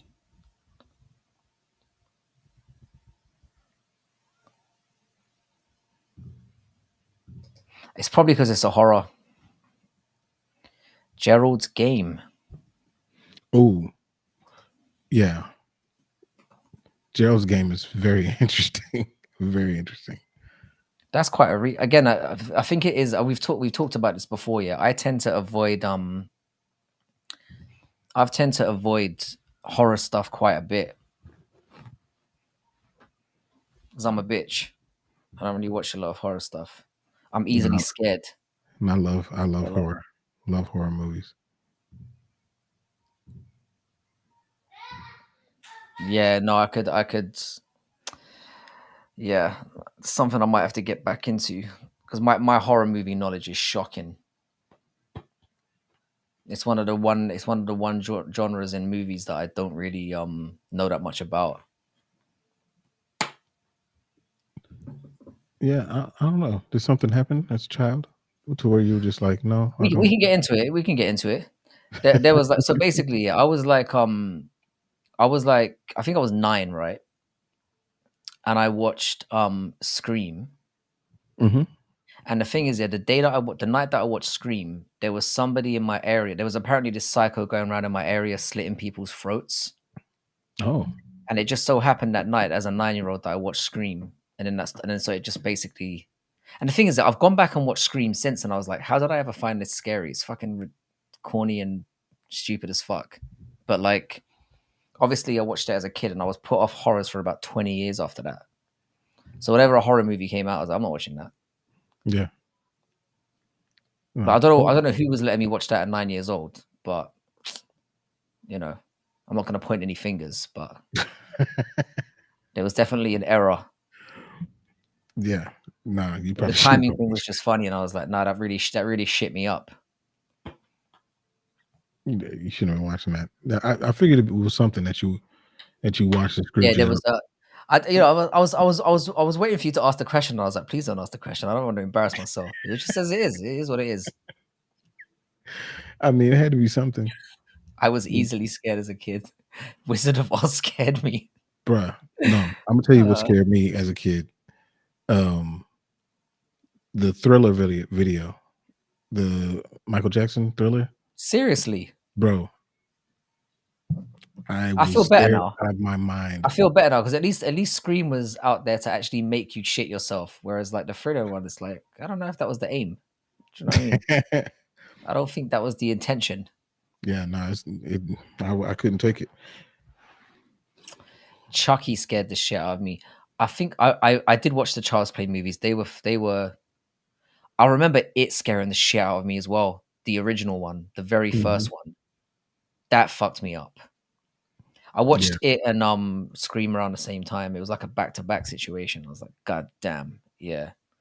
It look, was one yeah, that really fucked me up. yeah. It was creepy. It was Like the creepy. new ones, not so much. Like I've been able to watch because obviously now you're an adult, like it's different. But like, yeah, man, that I remember that really fucking my shit up quite badly. The original one, yeah. The music, everything, it was just, and it was more like back then when they did horrors, it was more like what it played on your imagination a little bit more. You know how Mhm, horror movies these days are more just like they just overdo the gore, and it's a bit like, mhm. all right, like it Yeah. was more the stuff that you don't see. It was the things they planted in your mind that made you really scared. Yep. It was Yep. more psychological back then. Yep. And that's what made you scared to walk around your house at night with the lights off. Is that psychological stuff? Yeah. Fire in the Sky. I remember that one. I remember that one. That one was very interesting. A very interesting movie. Yeah, I think now, like, especially going back and watching those movies again, it's like I said, I saw Scream like 10 years ago, and I was literally like, "This is not scary at all. It's stupid." So it's funny how those it's watching. I don't know what our parents. I don't know because we all seem to be all over the place generationally, but certainly like our parents just let us watch anything. There was no like conversation about should we be allowing this? It's just Hmm. like Pretty much. yeah, my Pretty kids ain't much. watching no horror movies. I'll tell you that now. No. I ain't dealing with that shit. But like, when would you like? At what age would you let them? Like, if they're like, I really want to see this movie. I don't want to be that guy as well though, so I don't know. I think you can only protect them obviously up to a certain point. So I'd imagine like probably when he gets to like his mid teens. It depends on his emotional maturity as well. Hmm. You kind of have to judge it like that, or on their emotional maturity. Yeah. So I don't know because the thing is, yeah, it's like with anything. If you prevent people from doing something, you kind of push them more towards it. Hmm. It's like I got told my entire life, don't smoke, don't do this, don't do that. And as soon as I got my hands on the chance to do it, I was all over it. Hmm. So Yeah. it's like Human I don't nature. know, it's difficult, man. I don't want to be that. I don't want to be that guy that's like preventing. Because like I said, it just pushes people towards stuff. Absolutely. Yeah, I've got some difficult things to navigate. You know, being a parent as well. It's just going to be like, yeah, because I haven't thought a lot of these things through. So it's like, I don't know how it's going to get down. Just winging it. We're winging And it 100%. so, you want to talk about, like, you're gonna have more to say in this conversation than I am because you have, I mean, behind you, you have all these games, but Yeah. like about nostalgic games. Because most of mine are gonna be sports based because that's just kind Why of does this not what I surprise play. me? It's kind of what I play. It's what I'm into. Yeah, because you said you're like a. I mean, you said you play UFC 5, right? Yeah. I still haven't even bought a copy, which is weird. I've got every game under the sun. I've got UFC 4, but like I still haven't Mhm. even bought a copy of UFC 5. Still haven't played it. Yeah. I don't know. It's not, you know, it's not a great game by any means, but Dodgeball is a fire game. no, dodgeball is classic. It's not a great game, but what I like about it is just seeing the people that I'm watching, and now I can control them and kind of guide their careers and then create a character and do Do you the same notice when thing. you're like I punching like it. people, it doesn't look like you're connecting? That's the part of it that fucks me up. It's like the one aspect of the game that should be amazing, the connection mechanics just don't work. Yeah, It's like when it's tough. people are punching it, and when they transition into and they get on top of each other, it all looks a bit like, I don't know. It doesn't look like it's like they're connected. Do you know what I Yeah, mean? They're hitting. And I would think that's the one aspect of the game that you really have to get right. yeah, it's tough. Like just the whole mechanics of it is difficult, but they attempted, and I can appreciate it. Yeah, they gave it a go. It will eventually get better, I guess. But I Yeah, know I know games on N64 that had better connection mechanics than that. Like when I what used they to play No Mercy back in the day on N64, it looked like yeah, people were slamming each other and whatnot, and we're hitting with landing with punches. I don't understand how they've managed to fuck that up so badly. yeah, It's they crazy. I don't know. But the problem is they don't come out with it often enough. Like Mm. they'll, like they just dropped UFC 5. When they did, they're not gonna come out with another UFC game for another few years. And it's like, I thought they were releasing them yearly, no, kind of like nope. because it's EA, right? Yeah. EA fucking suck, bro. They're fucking embarrassing. But no, Well, in terms of hopefully, nostalgic games, you can go on about we got into this last night as well. You can go on about that all day because it's a similar thing. It's like it really depends kind of what you're into.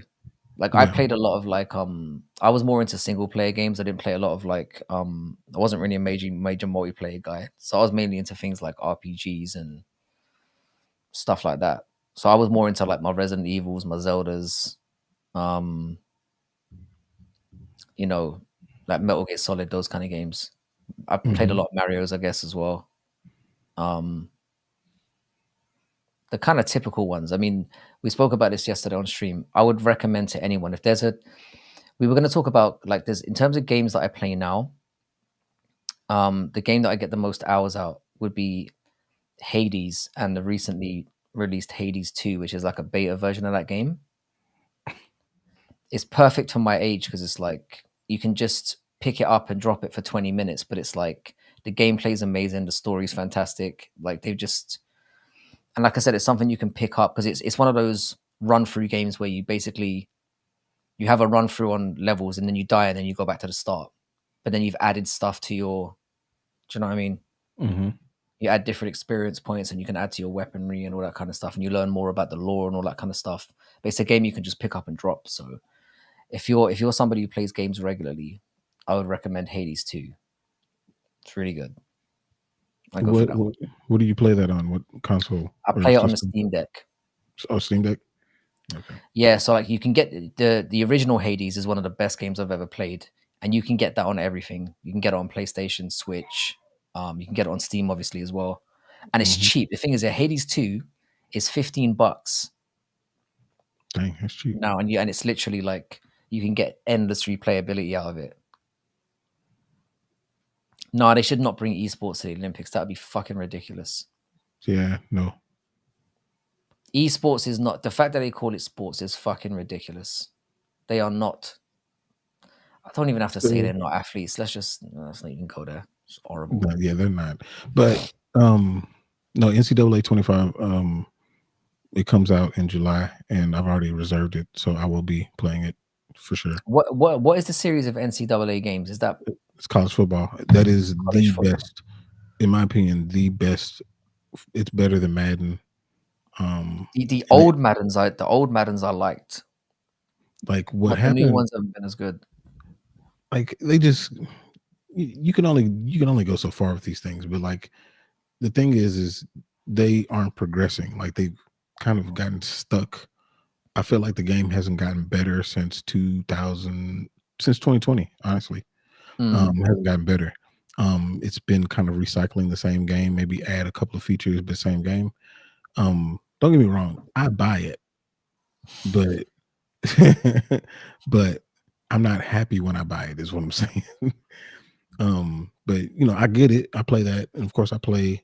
Um, um, uh, well, I play Madden. I play 2K. I Mm. get that every year. I have to. It's Yeah, the just 2K standard. games. I played. I think it was. I think the last 2K game I played was probably 2014 or 2015. I used to do the create your own character and just play as one person. Hmm. That was the one I was into, I which do is both. tough to do. I do both. Um, and like what me and my brother do is when he comes over, we'll just do a fantasy draft, create our own team, and Mhm. then we'll play.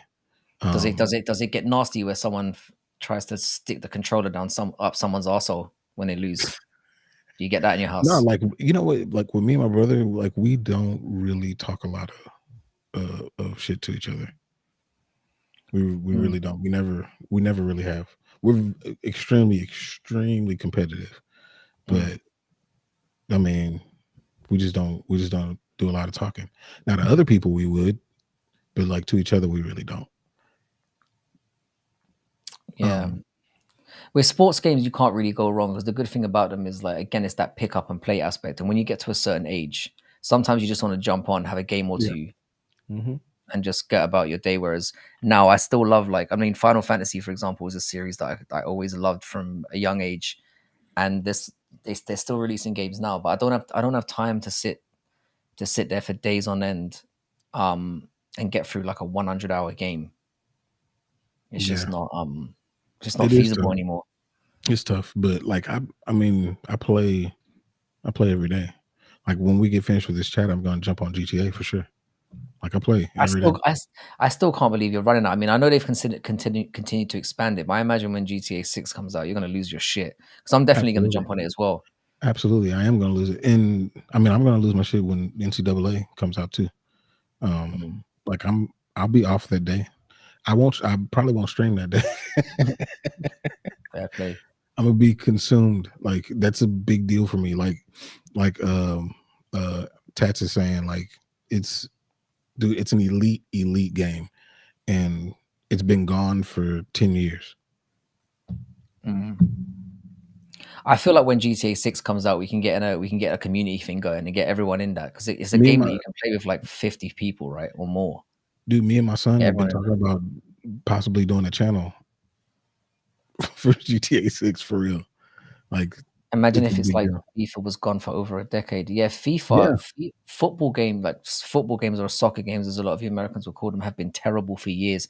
They used to be the mainstay of like, I used to literally have 15 people over to my house and we'd all just be smoking weed and taking turns and it would get nasty. Mm. That was a very competitive situation. Like people get pissed. Like friendships were ended by that shit. FIFA is so fun. I love Mm, FIFA. And yeah, there's been some holes in some of the games recently, but it's just like the other ones. It's almost like you kind of have to get it. mm, You know. And honestly, for like a lot of the I'll call it soccer. A lot of the soccer that I know, they have a farming game, and I have it farming simulator. But for a lot of the soccer that I know, it comes from playing the game. Like that's how I would know who's good on all these teams because yeah. it's not like I'm getting it all the time. You know, on television. It is a good way of gauging it. By the way, Matcha, if you want to play a good farming game that's not a serious farming game like Farming Simulator, Stardew Valley is really good. And you can look at like Harvest Moon game series was always pretty good back in the day. But yeah, Stardew Valley is like a cartoony farming game. It's really good. So jump on Stardew Valley. It's cool. It's a really good one. Tats, you gonna use the Gators? Like I always get a terrible team. I always get one of the worst teams on the game and try to build them up. That's where the fun comes in. It's like Yeah. have you guys ever played like management games where you basically play as the manager of a team and you build them up? That's the fun in Yes. it. You pick the shittiest team you can find Hmm. and then you cheat your way to glory. That's how you deal with it. Yeah. Like I mean, even on like FIFA or something like that, like I try to get a team that's in the lower division and try to, That's you what you do. know, And then they win the yeah, Champions League, the league every year. yeah. That's what you And do. then by the Yeah. eventually they are the most elite team in the Ever. world. Historical team, yeah, that's what it is. 100%, yeah. But no, Yeah. I'll give NCAA a try because I do enjoy I did used to watch American football, and I do understand. Like, I'm one of you'd be surprised how popular American football is over here. There's quite a That big always fan shock base. me. Is there a dice game? I'm sure there is. I'm sure that there is. If there's games for everything these days. It's tactical rugby. Mm, we've had debates about this, about whether American football or rugby is more dangerous, because obviously people seem to think that in this country that American football is less dangerous because you wear all the gear and stuff. But it's Bro, like, I nah, think bro. Like rugby the is. It feels like clattering it. which one do you think is more severe? It feels like rugby is more dangerous. I don't think no with American football though, like the contact you guys are allowed to do to each other is next level though. You're not really allowed to do that in rugby. It's Hmm. not the same because obviously there's no protection, so it's like there's a you let your son play Roblox. It's a good question about what age you should let your kids play gaming, because I think it develops a lot of skills that are like underrated. Hmm. If you're getting them playing the right games, the thing is, if you're going to get your kids to play games, you should play them with them. That should be the only time you should, especially when they're young. Yeah. Just play games you can play with them so you can supervise it. Because if you let them run free and just give them games and you don't know what they're playing, that's when it can get a bit okay. Like it becomes a waste of time then, because kids will naturally drift towards shitty games that. I mean, I remember like um there was a situation where like my eldest daughter, she was playing this mobile game. You know, where you can buy add-ons Hmm. like clear the shit up. Like, you know, one of those I don't know, it was like a character game or whatever. And she literally one day I got a phone bill of like £900 for a month Yep. of her Yep. just carelessly buying fucking clothing for this character. Yep. I've had multiple children do that to me. Fucked up. Yeah. It's the worst. It's the worst. I've still Wait, kept the receipts for that one. When she gets her first job, man, you pay me back. I was like, Crystal said that there's a rooster falling asleep in her lap. yeah, she's doing farming reality as opposed to farming simulator. Crystal's another one who's got a great channel as well if you're into that kind of stuff. Like again, like very like I wouldn't say it's a new channel. I don't know how long it's been around. If you want to get little farming tips and see like little ongoing goings on that go on in the farm, check out Crystal Miller's channel as well. For I sure. feel like we've got like loads of just like we're just gathering creators in the chat. It's crazy. Oh, wait. Tats, I didn't know you go to Florida. You go to Florida? I didn't know that. I love farming shit. Those like Farming Simulator is a dope game. It's an acquired taste, I think, because you got to understand that you actually have to do a lot of this work, to get this thing to be successful. But it's fun, man. So Tats is in UF. I did Shit. not know that. Well, I I knew didn't, Tats was in Florida. Yeah, I knew that. but I didn't know that It he makes sense went that to you're a Florida. student there. Yeah. That's What are what's you up. studying?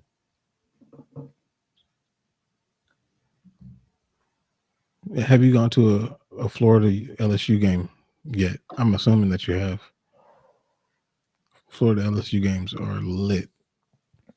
They're insane. Like I said, the view that we have of Florida over in England, it's like it's everything crazy about America dialed up to 11. That's what we hear about Florida. I don't know how true that is. Um, You're a that political science and history major. God damn, we're gonna have some conversations, bro. yeah, we can take this a lot of different ways, man. Yeah. Um, I did poly and history as like my A levels. Bang on that stuff. see, I knew it. But Florida must be a great place to live though. I've heard it's very exciting. Florida's cool. Hurricanes though, you do get hurricanes depending on where you live, so that could be a Yeah, problem. I'm not too keen on that to be honest.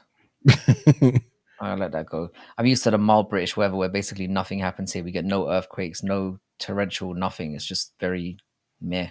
Like it rains a lot, but that's about it. Yeah, is it like I've always? I mean, at least for us, we always think that it's just gloomy looking over there. Like it always looks It gloomy. is, yeah. It's kind of like a payoff though, because we don't have any weird animals as well. We don't get any like big spiders or like snakes or any shit like that. So we're like, there's no snakes in the country really. You get like you might. I've seen one like little bitty grass snake in my entire time in England. And that's it. But what we get is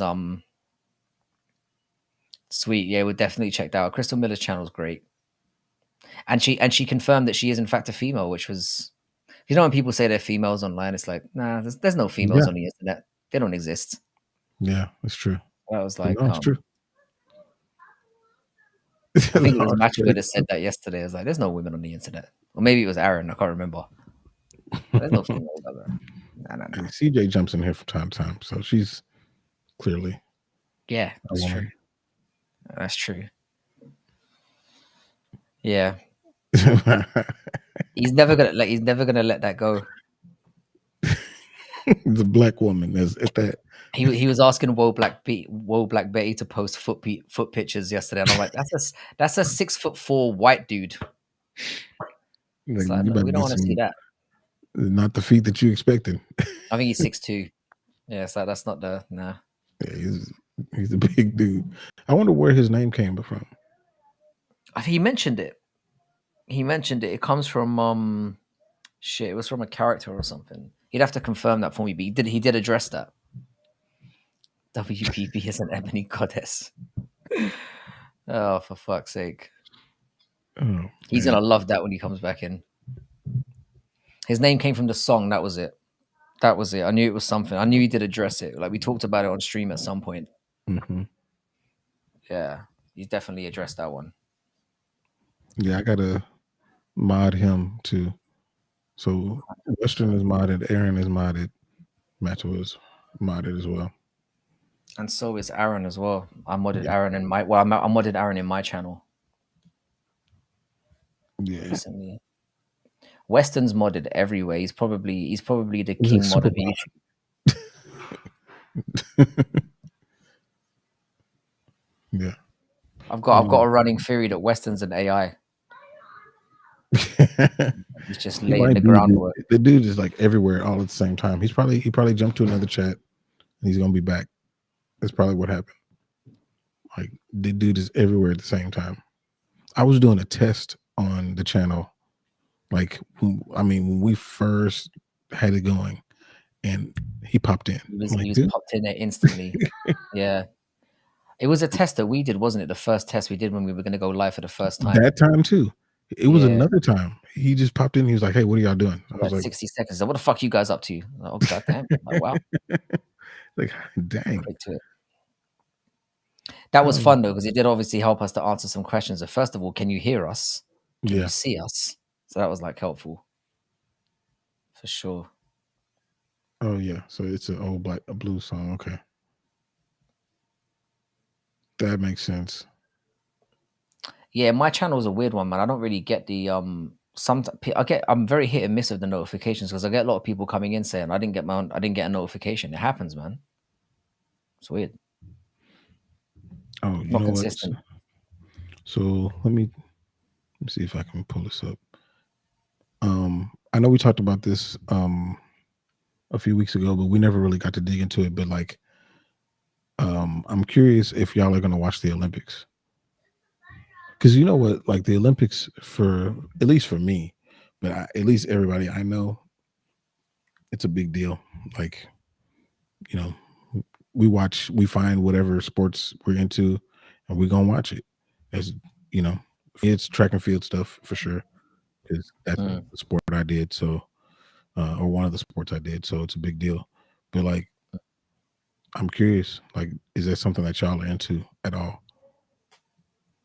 They got breakdancing in the Olympics. See, that's the thing. It's all getting a little bit too obscure for me. I haven't watched the Olympics in like 12 years. And I used to be heavily into it as well. I used to watch everything, especially the gymnastics. Different reasons. I was a young man. I was finding myself. I used to watch the gymnastics. But no, if I don't know, it just feels like it's not. I don't know. I just kind of fell out of it. I don't really watch it anymore. I think basically since when Usain Bolt kind of went off the scene, I think that was probably the last Olympics that I watched. Mm-hmm. I mean, that was literally the last time. I can't remember when that was. That might have been in 2000, wasn't it? Or 2004 or something. It was a while ago. So it might have been longer than 12 I think his years. last Olympics was 2000 It might have been 16 was his last one, Mm. or maybe 12. So maybe it But- wasn't that long ago. So here's the Olympic sports right here. So I'm gonna tell you which ones. That I will watch. I'll watch archery for sure. I'm not watching artistic gymnastics. You know, that's when they run around and they have the ribbon and they do that. Like, nah, I'm good. Yeah, fuck Artistic that. swimming, nope. What the fuck is that? That's like Is synchronized that like swimming. synchronized swimming? No, that's fruity. Yeah, Pass. yeah, nope. Athletics, that's all the track stuff. So obviously watching that. Yeah, athletics I Badminton, get. Badminton's alright to watch. that seems like it's It's very very fast. hard thing to play competitively. Yeah, no, I've played a lot of badminton, and it's a tough sport. Like it seems like it should be easy because it looks like sometimes it's going fast and slow. But it's like no, you need to be really, really quick to play that game. What's the thing called, a birdie? Like, yeah, you don't know where that thing is going. Like, it's weird. It's called a shuttlecock. Is that what it's called? Mm. Yeah. I remember it because it has cock in it. Clip that up. Clipped. Can't help myself. When I swear. Basketball. What's this basketball 3x3? What the fuck's that about? You mean literally 3-on-3, yeah? Yeah, 3-on-3, half court. And do they have like a half court? Mm-hmm. Okay. All right. It's getting out of hand now. I think will that's the say- thing with the Olympics with me. It's just there's too many weird stuff going on. It's like everything's in now. And they don't and yet we still don't have MMA. I kind of don't even want MMA in there, be honest. I kind of don't. Like, nah, I'm good. For basketball and in the 3-on-3, like, I'll probably I'll wait until it gets to the end. You know, as long as the U.S. is in there at the end, then okay, we'll pay attention. If they lose early, it's just an embarrassment, and I can't watch these. Well, that's never going to happen. You never know. You never know. But not with the team that they're taking. Like, come on, they got Steph Curry, LeBron, KD. Like, how can you lose? Beach volleyball. I do watch beach volleyball. Oh, I do watch beach volleyball. Again, that's for perverted reasons. I like the outfits. Strictly female beach volleyball for me. Boxing. I do not watch Olympic boxing. I don't. Knockouts are quite rare, aren't they, as well? I suppose when you're wearing those leg guards, they're very rare. And that's another reason that I wouldn't watch Olympic MMA. Because they're gonna make them wear headgear. Can you imagine doing MMA with headgear? How weird that's gonna look. Yeah, it would. I still think there'd be knockouts though. Maybe. Breaking? No, this should not even be here. What is Why that? is this here? It's breakdancing. Why? I don't understand it. Who lobbied for this? This is not. This is what I'm talking about. This is why I can't be fucked with the Olympics anymore. I'll just be honest with you. It's just stupid. Like, this is silly. Canoe slalom. That's a very hard thing to do. I'm not gonna watch it, but that looks hard. Yeah. I did that on a video game once, and it was very difficult. Canoe sprint, also very difficult. Oh, Paradox is up in there. That's what's Yeah, up. don't forget to mod WBB on this channel. Have you done that already? How you doing, Paradox, I bro? haven't yet, but I will. Paradox was another guy I got into this as well. So yeah, we're talking about the Olympics now. How you doing, Side? Yeah. Drifted back in. Yeah, I was watching Canoe. Paradox play some UFC 5 earlier on, funnily enough. Oh, He's another guy who's gotten up. He does game streaming on YouTube. It's pretty Oh, for real? entertaining. That's what's up. I'm gonna check it out. I do like some UFC 5. Canoe sprint, not gonna watch it. Cycling, BMX freestyle, probably not. Racing, nah. Mountain biking, nope. Cycling road, nope. Got the Tour de France for that. The cycling on the track, though, that one is actually entertaining. I like that one, especially when they when they fall. It's so funny. Shouldn't be, but it is. There goes Betty. Man, Betty Maxwell was saying some very nice things about you.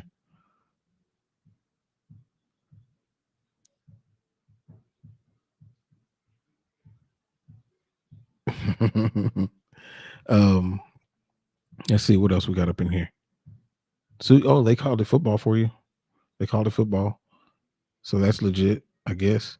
Golf shouldn't be a Olympic sport. That's stupid.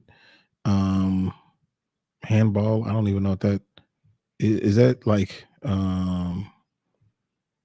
field hockey? What is handball? Do y'all know what handball is? Uh, he probably lagged out. He'll probably be back. Um, judo. That's cool. That's cool. What's up, Chris? Marathon swimming. Somebody's gonna die. I don't know if they should be doing that. Um, modern pentathlon. Of course, you gotta have that. Rhythmic gymnastics. That's stupid. Rowing. I guess. Rugby. I love women's rugby. Women's rugby goes hard. Sailing. I mean, I guess if that's what y'all want to do. Shooting. Nope, not gonna watch it. Let's see. Oh, you were in Paris last week? Doing what?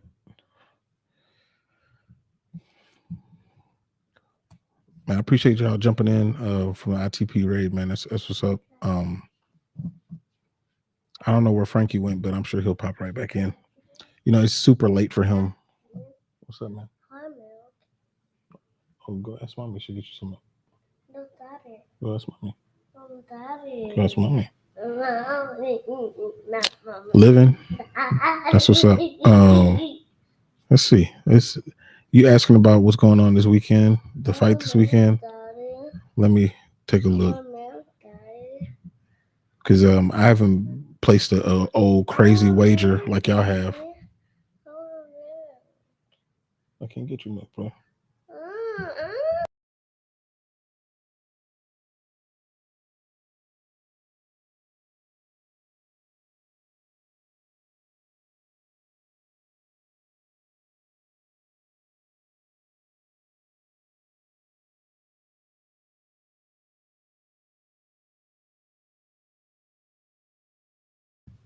Anyway, um, let's see this weekend.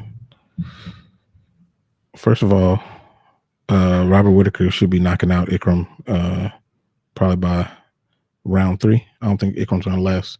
I think that Ikram's good though. I do think that Ikram's good. I think that Frankie thinks that Ikram is trash, and I don't think that. But I do think that Rob is way better than him. Way better than him. But my question is, if Ikram loses, does he, depending on his showing, let's say he lasts to the end, right? He fights, he loses convincingly, but doesn't get knocked out, doesn't get finished. Do you think that even in a loss, he cracks into the top 15? I think it's possible. And I do think that he's good. Oh, you said he crashed out.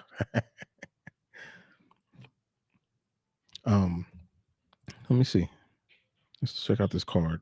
Have y'all already made y'all's parlays for this thing? Because I know Frankie's making a old weird parlay with people's suggestions, so y'all gonna lose him a bunch of money. That's what's gonna happen. Let's see. Let me check this card out. Yeah, I think it will be a competitive fight, maybe, until it isn't. I watched a little bit of one of Vikram's fight. I can't remember who he's fighting, and I didn't realize how loopy his punches are. His punches are all over the place, and you can't fight Rob like that. He will figure you out. And you will look like an idiot. Let's see.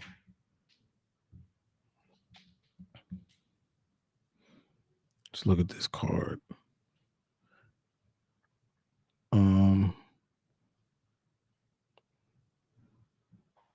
Let's go. I'll just start right here.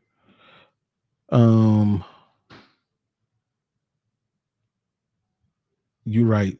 Joe Soto did get ranked after that. But you know what though? About that Joe Soto thing, I brought up that in I2P's chat the other day. Um, I do think that Joe Soto was kind of the wildest person to bring into a fight, just kind of like off the couch. Out wasn't in the UFC at all, and they brought him in, and he fought for a belt, and actually did good for like a round and a half until it went downhill for him. So Joe Soto, I mean, after that, he kind of came back to earth and found his way out of the organization where he probably belonged. But for about a good few months, he was a good fighter. Yeah, it was a couple days' notice. Like that was bizarre, man. Um, so Frankie, I Yeah, mean, while we're in it, like they were asking about picks on the card for this yeah. weekend. I've already got some parlays going. Actually, I'm still gonna do the Friday one where I get the chat to do a to pick another parlay for me. But it's I'm liking. There's a few underdogs on this one. I really like the look of. Mm-hmm. How you doing, everyone? Sorry, I got kicked out there for a second. Um, Nicholas Dalby's one I'm looking at. I think at plus 300 or whatever you can get him for now. I like the look of him. Um, You don't think the well, Renard is very good, do you? no, I do. I really do. Like, I mean, his wins aren't amazing. Um, certainly before he came to the UFC, but I think he's like generally quite skilled, and he's somebody who can get people out of there. He's had some decent wins in the UFC, but the fight he had against Aleski dos Santos really concerned me because like after that first round, he was fucked. Mm-hmm. So I don't know, and I feel like somebody with Nicholas Dalby, who's got really good cardio and is hard to finish. I can see that being one where he gets stomped on in the first round. Like I can see Dalby getting fucked up in the first round, and if he can get through that, I can see him taking over and winning rounds 2 and 3. The thing Yeah. is with Renat for me, I do think Renat's the clear favorite. I get it, yeah, but there's no way I'm putting him on at minus 300. There's no way after his last performance. He absolutely gassed out hard. I also think Volkov's a decent one as well. I have a strange feeling he's going to get it done. It's more of an odds thing for me. I'm kind of looking at so I put I know that so yeah, I've got Volkov, and so I did a 3-leg parlay where I've got or a 4-leg parlay where I've got Jackson from Bellator. Mm-hmm. I've got Nicholas. No, I didn't put Nicholas Dalby in. I put Volkov, Hakparast,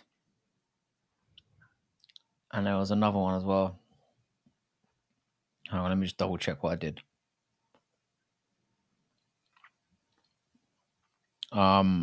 Oh yeah, and obviously and Robert Whitaker as well. I think Robert Whitaker is going to be Aliskerov. Aliskerov is the one who I don't think is that good. That's the one. Okay. I think Aliskerov's overrated, and I think this is a massive jump up for him. Aliskerov's beaten nobody good, really. The only Yeah. notable person that he's fought is Hamzat Chimaev, and Hamzat Chimaev fucked him up Yeah. He in the did. first round. I mean, I know they went to war for like 2 minutes, but he got smashed out. I don't take too much stock in that. The Naimov fight's going to be interesting because Felipe Lima's is Felipe Lima who he's fighting, yeah. Yep. That's an interesting one as well. I know Um, Felipe Lima's coming in there on short notice, but he is. I kind of go with old beard back here. Naimov, because Naimov will cheat to eat. It's that old saying, and if you're not cheating, you're not trying. and he's trying a lot because he's cheating And a he's lot. trying real hard. Yeah, he will cheat.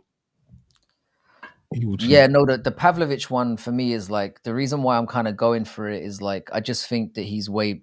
It's just because of the odds. If Pavlovich was like minus 150, I'd probably go for him. But getting him at minus 200 or 225, I think is a bit too wide for me because I think if it gets out of that first round, I like I like Volkov to take over. I just think he's more well-rounded. And Yeah. Shotgun's got a good point there. I think Aliskarov was getting outstruck by Phil Hawes before he caught him. So I don't see him being able to step up against Whitaker. And again, it concerns me as well that he was obviously supposed to fight last weekend. So he was in the middle of a cut and then he got pushed to next week's card. So he's got a cut twice. Have you seen? Yeah, Pavlovich. What? To be He honest, looks yeah, I massive. made my pick for Pavlovich yesterday, and then I saw those images on Twitter this morning, and I was like, shit, man, I might have made a mistake here. He looks fucking swollen. He looks huge. He looks massive. Let me see if And I can Volkov find is a picture. he's got quite a weird body type for his size. Do you know what I mean? He's a bit weirdly I don't know. Yeah, he's It's weird. an odd looking dude, but he's He's a good. white boy and he's jacked to deal with it. But my thing about Volkov was he just seemed very reluctant to take the fight. And I feel like that reluctancy is going to factor into the fight because, you trying to fight somebody who you view as a training partner, a friend, and then you are pulling your punches. And Yeah, I I think it don't has think that more to do with Pavlovich is that. going to have that. I don't think he's going to have that mindset. He's going to end up No, getting Pavlovich. I shamed. don't think Pavlovich really. I think when I see that Volkov is talking about more about them being friends than Pavlovich is, Yeah, which is an interesting side. I don't Pavlovich think don't care. Pavlovich really sees it that way. Nope. Yeah, it's an interesting point about the USADA thing though, because it's like it's all a bit weird. It's all about a bit up in the air now. He is suddenly looking extra yoked. I mean, he was always a big dude, but like he is looking extra yoked. Yeah, he does. Yeah, I So wonder I what don't that's know. about.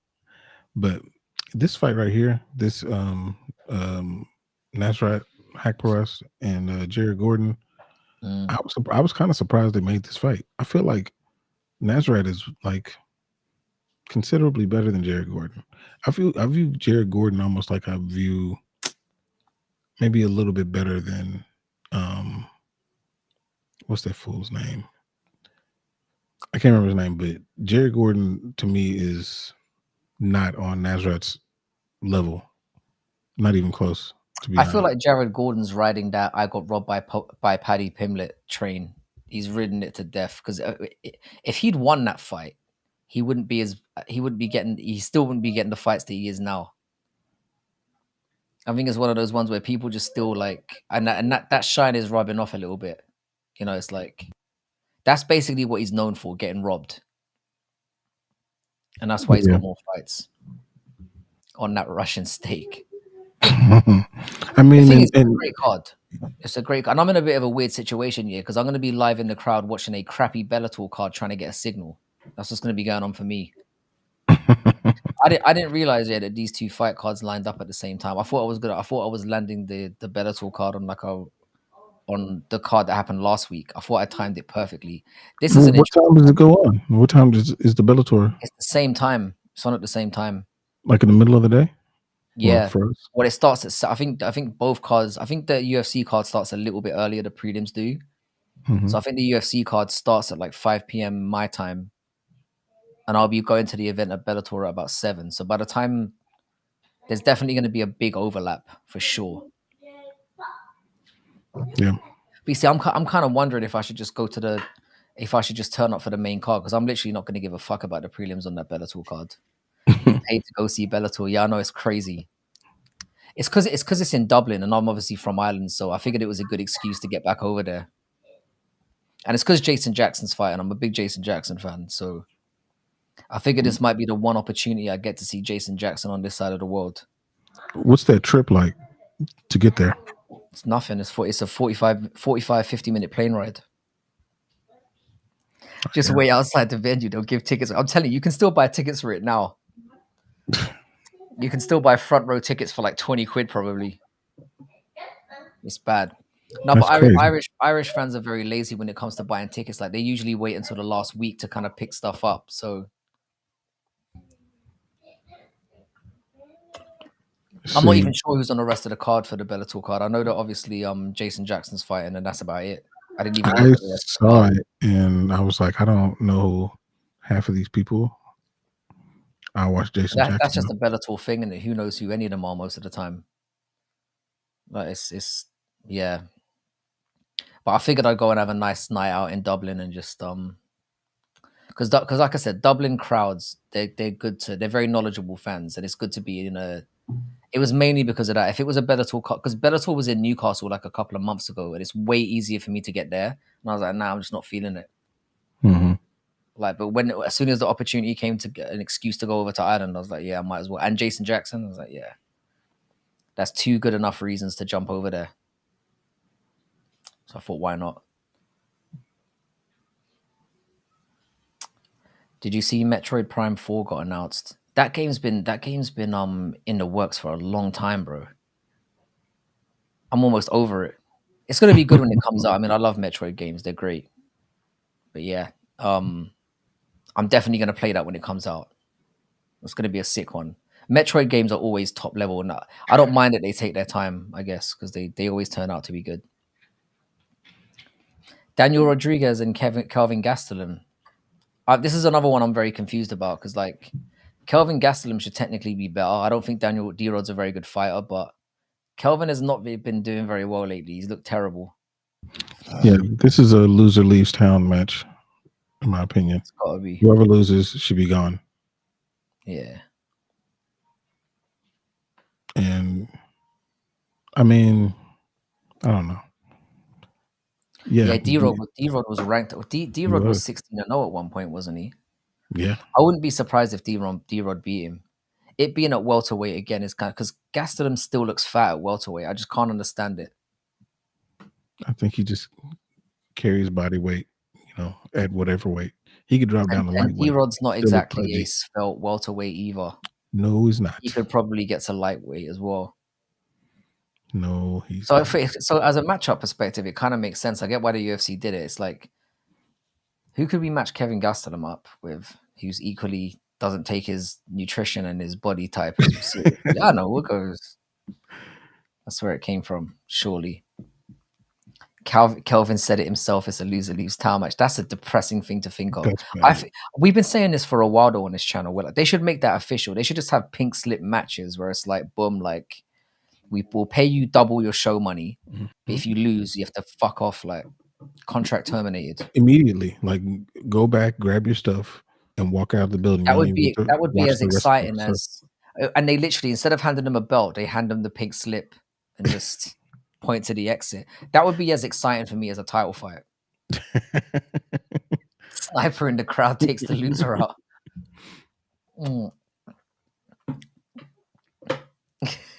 Calvin carries water weight like a woman on her period. Calvin is just like, I would 100% sign up for that. Yeah, They need. I know it's a bit cruel, yeah, but fighting's cruel. It's a cruel sport. it is, man. I What do mean, you but they mean? know that. I mean, anybody that loses that many in a row, you know that your job is on the line. You know That would be a sick concept. If I ever started an MMA organization, I would be all over that. It's a missed opportunity. Tony Paddy should have been a pink slip match. The thing is, it's still. I know they've obviously massaged Paddy in, but it's amazing to me. I mean, how many fights has he had in the UFC? 5, and he's won all of them. And I know he's been fighting scrubs, but Yeah, somehow he sneaks out with yeah. these wins. As soon as Calvin came out with that on a mission for gold thing, his whole career's just gone down the toilet. Yeah. So as He soon as almost he got said me. that, it was like an He instant. almost got me though. Like when I watched some of his stuff, I was like, okay, maybe he's serious. I never believed okay. him. And I then when he never got in there, I believed was him. like, when I saw him, I was like, you ain't serious. He absolutely peaked in that Adesanya fight. Yeah. Has cake him back. This is the thing. He's just told. The thing is, they're never. I don't think they're ever gonna fire Tony Ferguson. He's gonna get that BJ Penn card, where I it's hope just not. like on a mission for gold in Bellator, 100%. Kelvin Gastelum, like I said, he just peaked in that Adesanya fight. He had that war with Adesanya that he could have won. Their two careers just went in a completely different trajectory at that point. Yeah. Oh, I do remember when Kelvin posed with the belt, and he even wore it out and sat in the front row with the belt. Well, I think it was Henry Cejudo's belt. It was Henry They gave- Cejudo's belt. Yeah, it was. I was thinking, which fighter's belt did he borrow? Yeah, which Yeah, makes it's the MMA. He I thought pissed it the was going to MMA be a gods lot off with that smaller, one. but it was actually regular size. Yeah, that's the thing. It's like that was an embarrassing career ender right there. Like he essentially shat all over his entire career when he did that. He's had nothing but horrible luck since then. But the thing is, with Kelvin Gastelum, yeah, I've got very little sympathy because he's a fat fuck. Well, he Like he has had clearly doesn't. one lucky situation. One lucky situation. He clearly doesn't look after himself that well. And the thing is that it's not a thing of like where he's got like demons where he's drinking. It's a food thing. It's clearly a food issue. He loves it. You He can't get loves it. enough. So I'm Yeah, I like, think that he did luck out in that Chris Curtis situation. I think that he lost that. I think that he how you lost doing, that. J Dog? Did you cringe when Meatball Molly grabbed a random belt and walked around the cage of it after that? Not after her. Molly Yeah. McCann is I despise that. I despise that woman. I really do. I'm kind of hoping as an extra 304 treat because I didn't realize she was on the card until after I bought the tickets. I would love to see her get smashed out, but the problem is she's being put in there with somebody really horrible for the exact opposite to happen. Because there seems to be some belief in the UFC that Molly McCann is popular in England. She's not really. And I've told you, yeah, Yeah. people from Manchester hate people from Liverpool, so she might actually get booed. That would be We'll crazy. see. That would be so confusing. For I'm gonna be booing. I don't know about everyone else. I'm gonna be loud enough for everyone. She's my favorite women's MMA fighter based on entertainment. I just find her personality awful. Molly was the fucking co-main event in the O2. Yeah, like Yeah. there's a belief here that she's popular. I don't think that's true. It makes UK fans look terrible. We don't like her. It's just, Yeah. I remember asking you that question. I was interested to nah. see. I think Paddy's relatively popular, but Molly helps UFC corner the slag market. Yeah. Yeah, that pretty much sums that up. Yeah, that's the thing. There is always a finish in a Molly McCann fight though. Like she's either getting finished or she's finishing. You can give her that. And there's usually Yeah. some, there's usually a spectacular element to it. So we can give her that It's for true. sure. You know what, man? I was talking to CJ last night, and like she really doesn't like women's MMA. Like it's very interesting, and She gets it. I'm always like, well, but what about? She's like, no. But how I about? particularly love her contempt for Rose. Oh, she hates Rose. She hates her. Hates her. Hates her. Yeah, when I went after Rose in that live stream, like I thought she was gonna die choking from laughing at the way I was jabbing at her. Like, yeah, that went hard. Yeah. I'm a Rose fan, but I understand. Yeah. I understand the slander. I understand it, and I don't have a lot to go back with. She doesn't give me any ammunition to fight back with, so I have to just be That's quiet true. and take it. I like Aaron Tatz's take here as well. I think if they made it like a top 10 and also if they added atom weight, I think that would help a lot as well.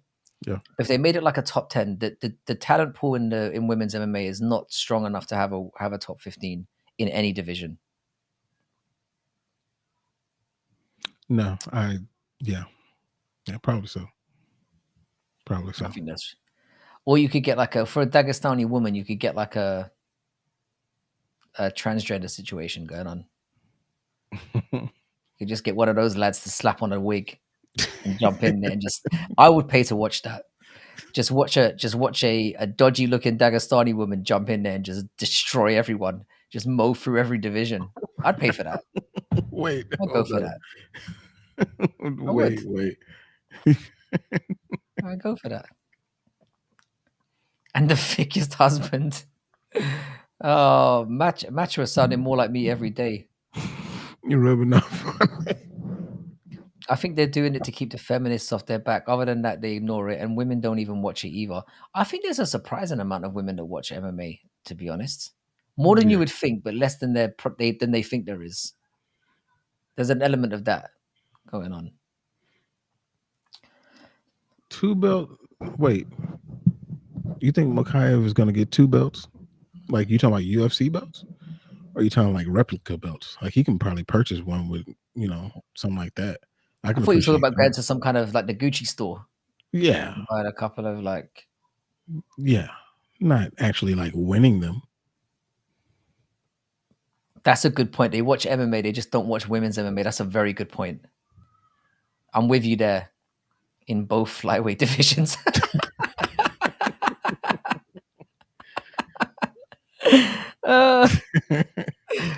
Yeah, you got me. You got me. That's another person I'm paying to hopefully see get beaten up on at 304. Yeah. Hopefully. Oh, Red Thing, you're getting Dude. wild now. That's a wild statement right there. That would be the. Oh my god, because that's probably the first person Bilal will call out if he beats Leon. Like, You Chiesa! know how many things have to happen for that to happen? It could be like when Bisping won the belt off Rockhold. Because Bilal's going to be calling out people that you're just like, what? he ain't going to be calling out no Shavkat or no JDM. Hell no. He'll wait for Michael Chiesa to get that win and he'll call him out. Yeah. I do remember that when Cejudo was trying to fight Valentina. They even faced off. Who? Like, Henry Cejudo. He said something about Valentina. I mean, they were probably joking, but they did a face off and everything. Yeah, that was definitely a joke. The best thing I saw on Twitter today was Mike Perry doing his wearing his Burger King crown. That was hilarious. Did you see that video? Yeah, I did see that. Oh, he's so cringy. I loved it. I loved every second of it. How would you guys feel if Anthony Smith goes up in weight? I mean, he's on the path, isn't he? I mean, he looks more and more tubby every time we see him. So that's something that we haven't talked about. How do you feel about the because it's interesting, after Oberg won, Anthony Smith was something that came up in in conversation. So how do you think, like, what do you feel about the Anthony Smith Carlos Oberg fight? Personally, for me, like I think it's a better fight, and that should have been the natural progression of where Carlos Ulberg went. So when that fight got cancelled, I wasn't that upset about it, because like it was a weird one, yeah. Because I thought, how I felt about the Jamal Hill and Khalil Roundtree fight. I thought it was fucking ridiculous. And then they obviously replaced it with Ulberg, and I was like, actually, the Ulberg one's a better fight, because I think Ulberg's more dangerous potentially than Khalil for Jamal Hill. But I was still like, this is a massive jump up for Hill. Sorry, for Ulberg. But I think Ulberg and Smith kind of make sense. I agree with people that are saying, though, I think if that fight hadn't happened, we would have seen Smith versus Reyes next. And we're probably going to get robbed of that now. Yeah. Because Ulberg is going to fuck Anthony Smith up. That's going to be a first round KO. I might even prop bet on that one. I think he's going to smash him out. Yeah, I do wish that we got Smith versus Reyes. I think that was a more reasonable fight. But for Carlos, like I felt, even though, yes, this is a more natural progression, but I felt terrible for him because of the opportunity that he lost. The ability to jump, up there with one fight, if he could beat Jamal Hill. Not saying that he would have, but I do think that It fight felt was like a a lot free closer shot. than people think. It felt like a free one, like, because I think if he'd lost to Hill, it wouldn't have set him back too far. Yeah, But it was an opportunity to jump straight in there. But then, and he, like I said, he was willing to do it. But the Anthony Smith fight makes more sense in the rankings. I think it Smith's does. actually ranked higher than him, right? He is one spot up. Yeah. Yeah, so it makes sense. I mean, like, from that perspective, I like, it's fine. But I just don't think it's going to be competitive. I really don't. Especially, we've seen what happens to Smith when he jumps off the couch. Yeah, We've seen what Smith when he goes for we've seen what Smith's like when he goes for a full fight camp. So Yeah. against somebody who's young and powerful, I think it's going to be brutal. I Now, think it's going to be granted, a first round chin-in. we did just see him against somebody young and powerful. Petrino's not that good though. And we've seen Petrino go to decisions with people that he shouldn't done. I mean, he went to fucking decision with the Pleasure Man, who's awful and a creep. So like, I was never that. So I mean, I thought Petrino was all right. I was never that sold on him. Like, I wasn't that surprised. I was kind of surprised when Smith beat him, but I wasn't like, oh my god, there's no way I saw this coming. I It was was more like, surprised. oh, I like was surprised, but I didn't think it. I mean, it didn't like knock my socks off. It was nah, it just like, wasn't like okay, Anthony I Smith wasn't needs to overly stay around for a shocked. little while. Whereas if he beats Allberg, I'll be genuinely shocked. Yeah. I don't even want to I don't even want to get into Khalil because I think he's awful. Like I've said it many times, and Jax, I know you're a fan of his, and I still can't understand. You've still given me no discernible reason as to why. I don't get it. I like his Muay Thai style. That's really what it comes down to. I like his style. But did I think that he was going to be Jamal Hill? I don't know. It depended more on Jamal Hill than it did on Khalil. But we'll know. We won't know for a while because I don't know when he's going to be Yeah, ready to that's fight. the thing. Like what Side is saying is exactly it. I think Allberg is like he's got that ruthlessness. And when Anthony Smith faces those kind of guys that aren't tentative, they go for the head. I don't like this for him. I think he's gonna get smashed out. Mhm. Red Thing is definitely going for the controversy. He's going for the controversy angle or the wild take angle. You were talking about Khalil. Khalil is I don't get it. I don't get it. I don't get Well, why people think he's good. He gasses out very quickly. He's got very little inactivity in there, and he's a one-trick pony. If you just stay away from one side of him, it's a overhand and a couple of kicks. That's all he's got. the I think tats is he's not high on shit. him either. I think he's shit. The fact that he's number, like I said, he Smith jumped in there with 2 weeks' notice, and Smith is horrible when he does that. And it took him until the third round to get him out of there. And he was getting touched up a little bit by Smith as well. I think he's horrible. Smith will stand long, but I don't know. We'll see. We'll see what happens with Khalil and see if he actually belongs up here. I'm curious what they're going to do when he comes back from the 2-month situation. The weirdest suspension I've ever heard. Them. That's not even a slap on the wrist. Like That was bizarre to me. Yeah, I mean, I don't know. I don't know the situation, but with it only being 2 months, it feels like they're saying, "Okay, we know it was an accident. We know that it was a supplement that was tainted, but we got to do something. So we're gonna give you 2 months." It's weird. That's what it felt like. It's weird. We'll see. We'll see. But to get back to the original question, I do think this is a better. I do think it's not a fight that like I didn't feel like the card suffered too much from Mhm. losing Hill and then getting Anthony Smith as a replacement because when you here's the way I saw it. Yeah, if you like when Connor dropped out, which is a fight that I never wanted anyway. I'm like, all right, Connor and Chandler are gone. I'm not really that bothered. And then we got Alex and Yuri, which is going to be a banger of a fight. I know a lot of people are pissed off about that being the replacement, but it's going to be a barnstormer of a fight. And then Mhm. we got Ortega and Lopez as well. And then as a side thing, we got. So I actually thought like I was one of very like quite a few people who thought the card improved significantly, and that it kind of helped that happened. Like this whole Connor fuck up has just helped the whole situation entirely. Like it's way better. Yeah. No, I definitely like the fact that this fight is there instead of the Connor and Chandler fight because the fight just didn't mean anything. It just meant nothing. Like it was It's also the cool. amount of time that it's taken to happen as well. Like they've been talking about this fight for what a year. It feels like about a year and a half. Mm-hmm. It's hard to care anymore. Yeah. Yeah, I'm with Tats. Like I can't believe that they chose China in the first place.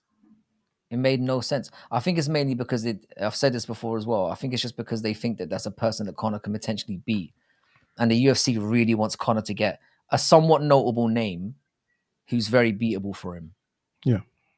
and it's hard to find people like that. It's the only reason why Chandler still. He's only got 2 wins in the UFC. He hasn't fought in 2 years, and somehow he's still ranked 6th. He should not be ranked. He's just still there just to give Conor like, oh, we can put him back in the mix now. Yeah, he should not be ranked at all. 100%. Oh, somebody was mentioning Nikita Krylov. I heard that he got killed in Ukraine also. I hope that that's not true? the case, but I don't think I it's true. think we would have heard about that. Yeah, I don't think it's true, but I have heard that. It could just be that he's in. It could just be that he's in Ukraine. Yeah, I really, and that's really why he hope hasn't been fighting. That would be wild, wouldn't it? Imagine that. Yeah, that was it. Because I mean, the UFC would have been obligated to come out, regardless of the whole political thing with it. They would have had to come out and say something. If he was dead, that's definitely bullshit. Yeah, and also they'd have to remove him from the rankings. More importantly, yeah. That's crazy. No, that's true. Chandler and McGregor are 2-6 in their last 8 fights. Yeah, it's true. When was the last time Conor won a fight? It was Donald Cerrone. I mean, fucking hell. Yeah, dude. Yeah, I like Krylov a lot as well. I think Krylov's really skilled. He's had 1 or 2 dodgy losses along the way, but like he for me is at that pack that's just outside the top 5. I think he's good enough. Like, I think I'd like to see him and Rakic maybe, assuming he's not rotting somewhere in a Ukrainian ditch.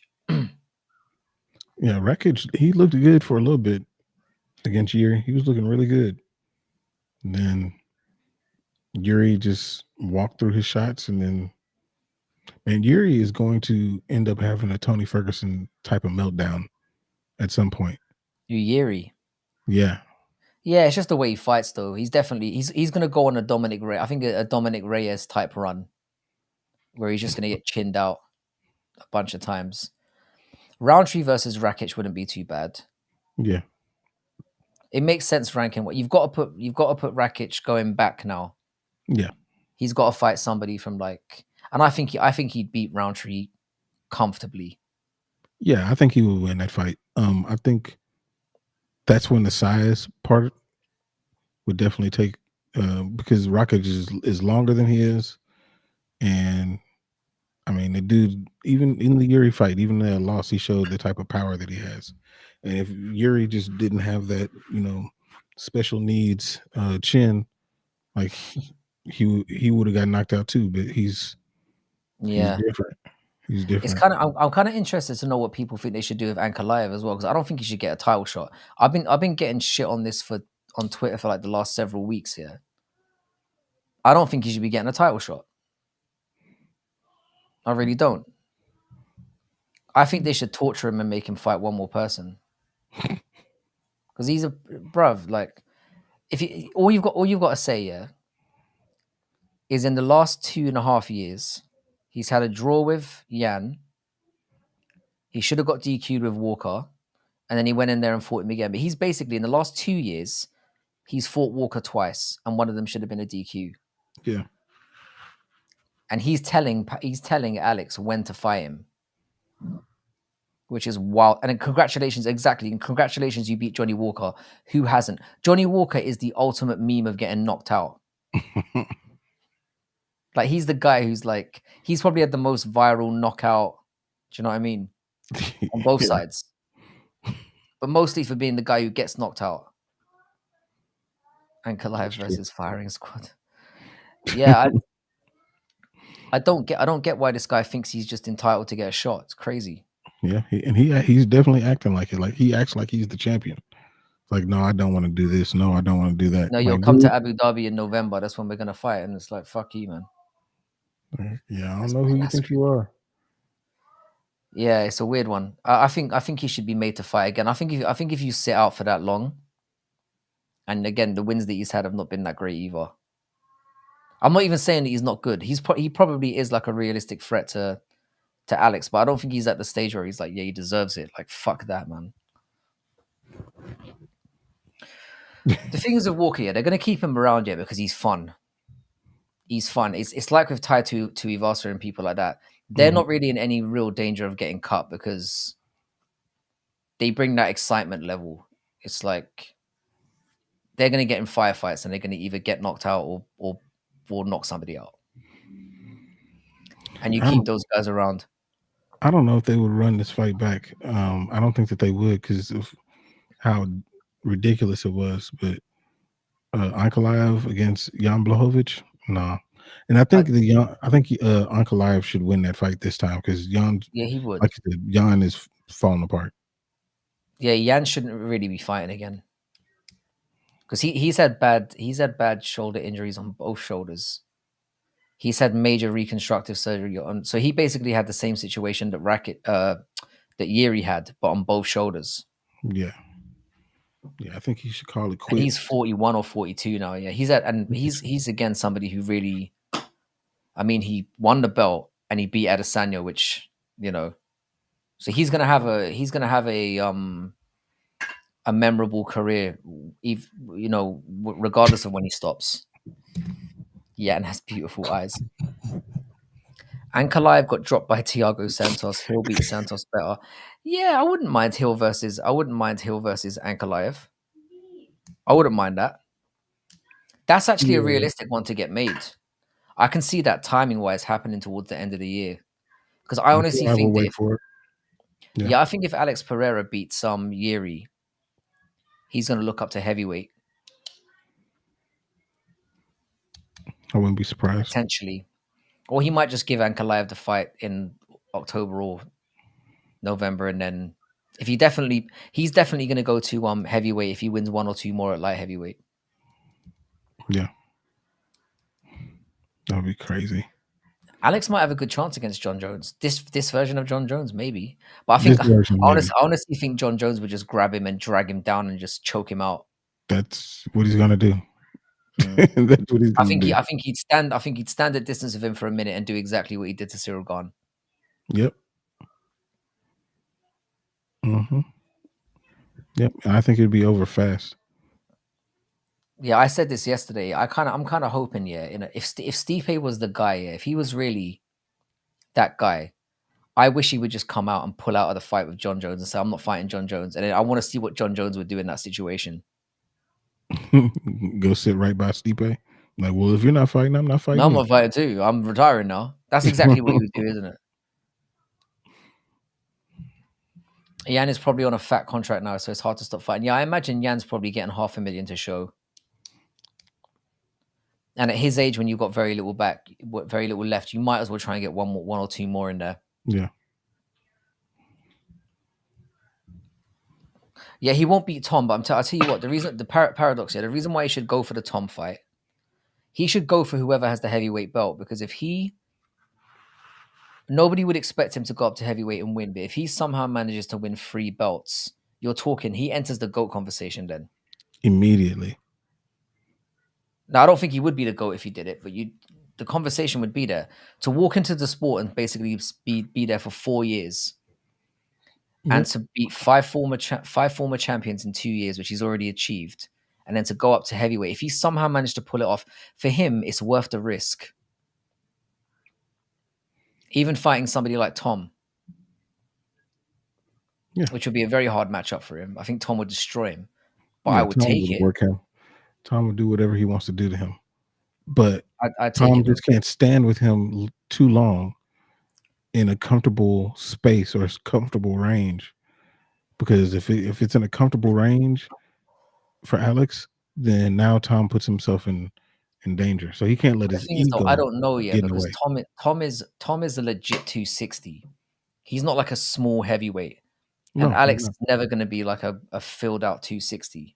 No. So I think he could stand with him. I don't think Alex. I mean, I know Alex. People say, and I'm a big Alex fan. I don't think he would hit the same on Tom as he did on people in this weight class. I don't think so. I think Tom could stand with him, but he wouldn't need to. He'd grab him and bundle it because his boxing is amazing. Tom does have great boxing. But I'm saying, like, for a Why? heavyweight. Why do it? Like, why? If you know that you can beat him, in another way, why would you even Yeah, stand why there? would you do it? He would literally bundle him down and it would be the same. He would be very similar with John Jones. I don't think Alex would do well at heavyweight, but I 100% think he should do it. Because the thing is, yeah, the way that the internet is now, yeah, people are literally saying he shouldn't be on the he shouldn't be this high on the pound for pound rankings just because he lost to Adesanya, which is crazy to me. That's bizarre. It's crazy.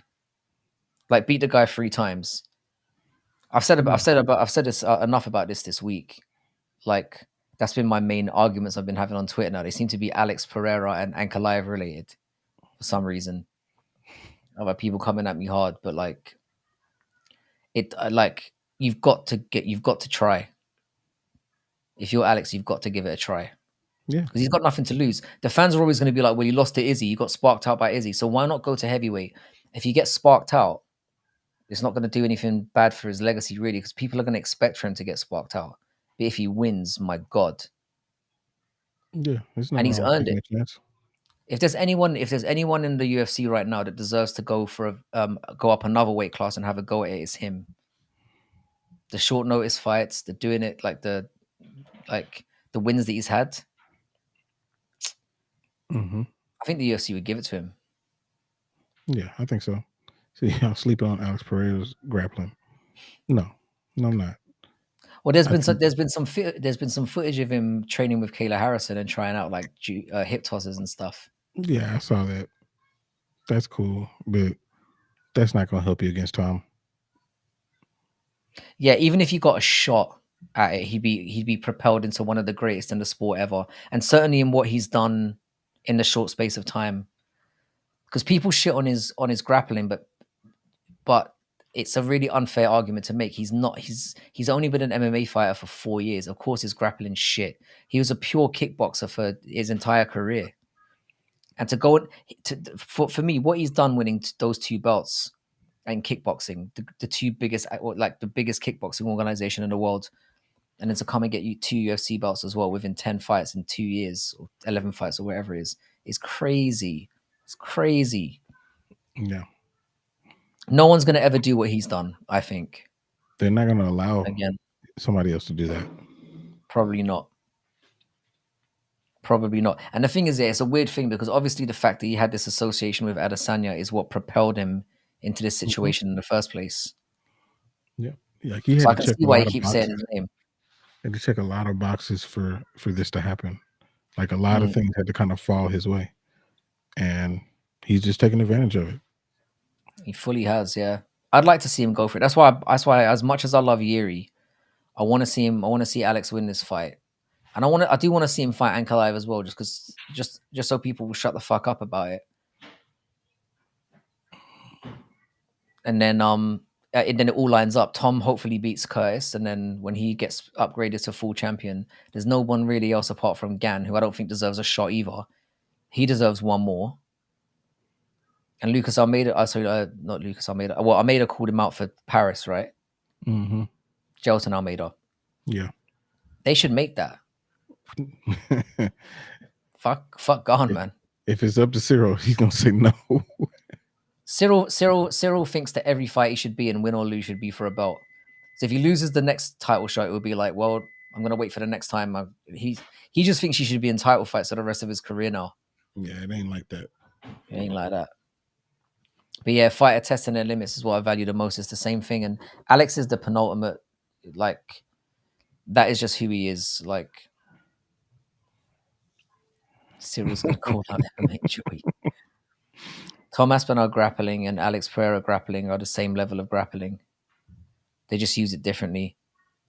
Tom attacks with it, Alex defends with it. No, the thing is, Tom Aspinall has like a wrestling and grappling background. That was his main go-to before he was. Tom's being seen as like this stand-up guy now in the last 4 or 5 years, but since he's been in the UFC. But his training was all in.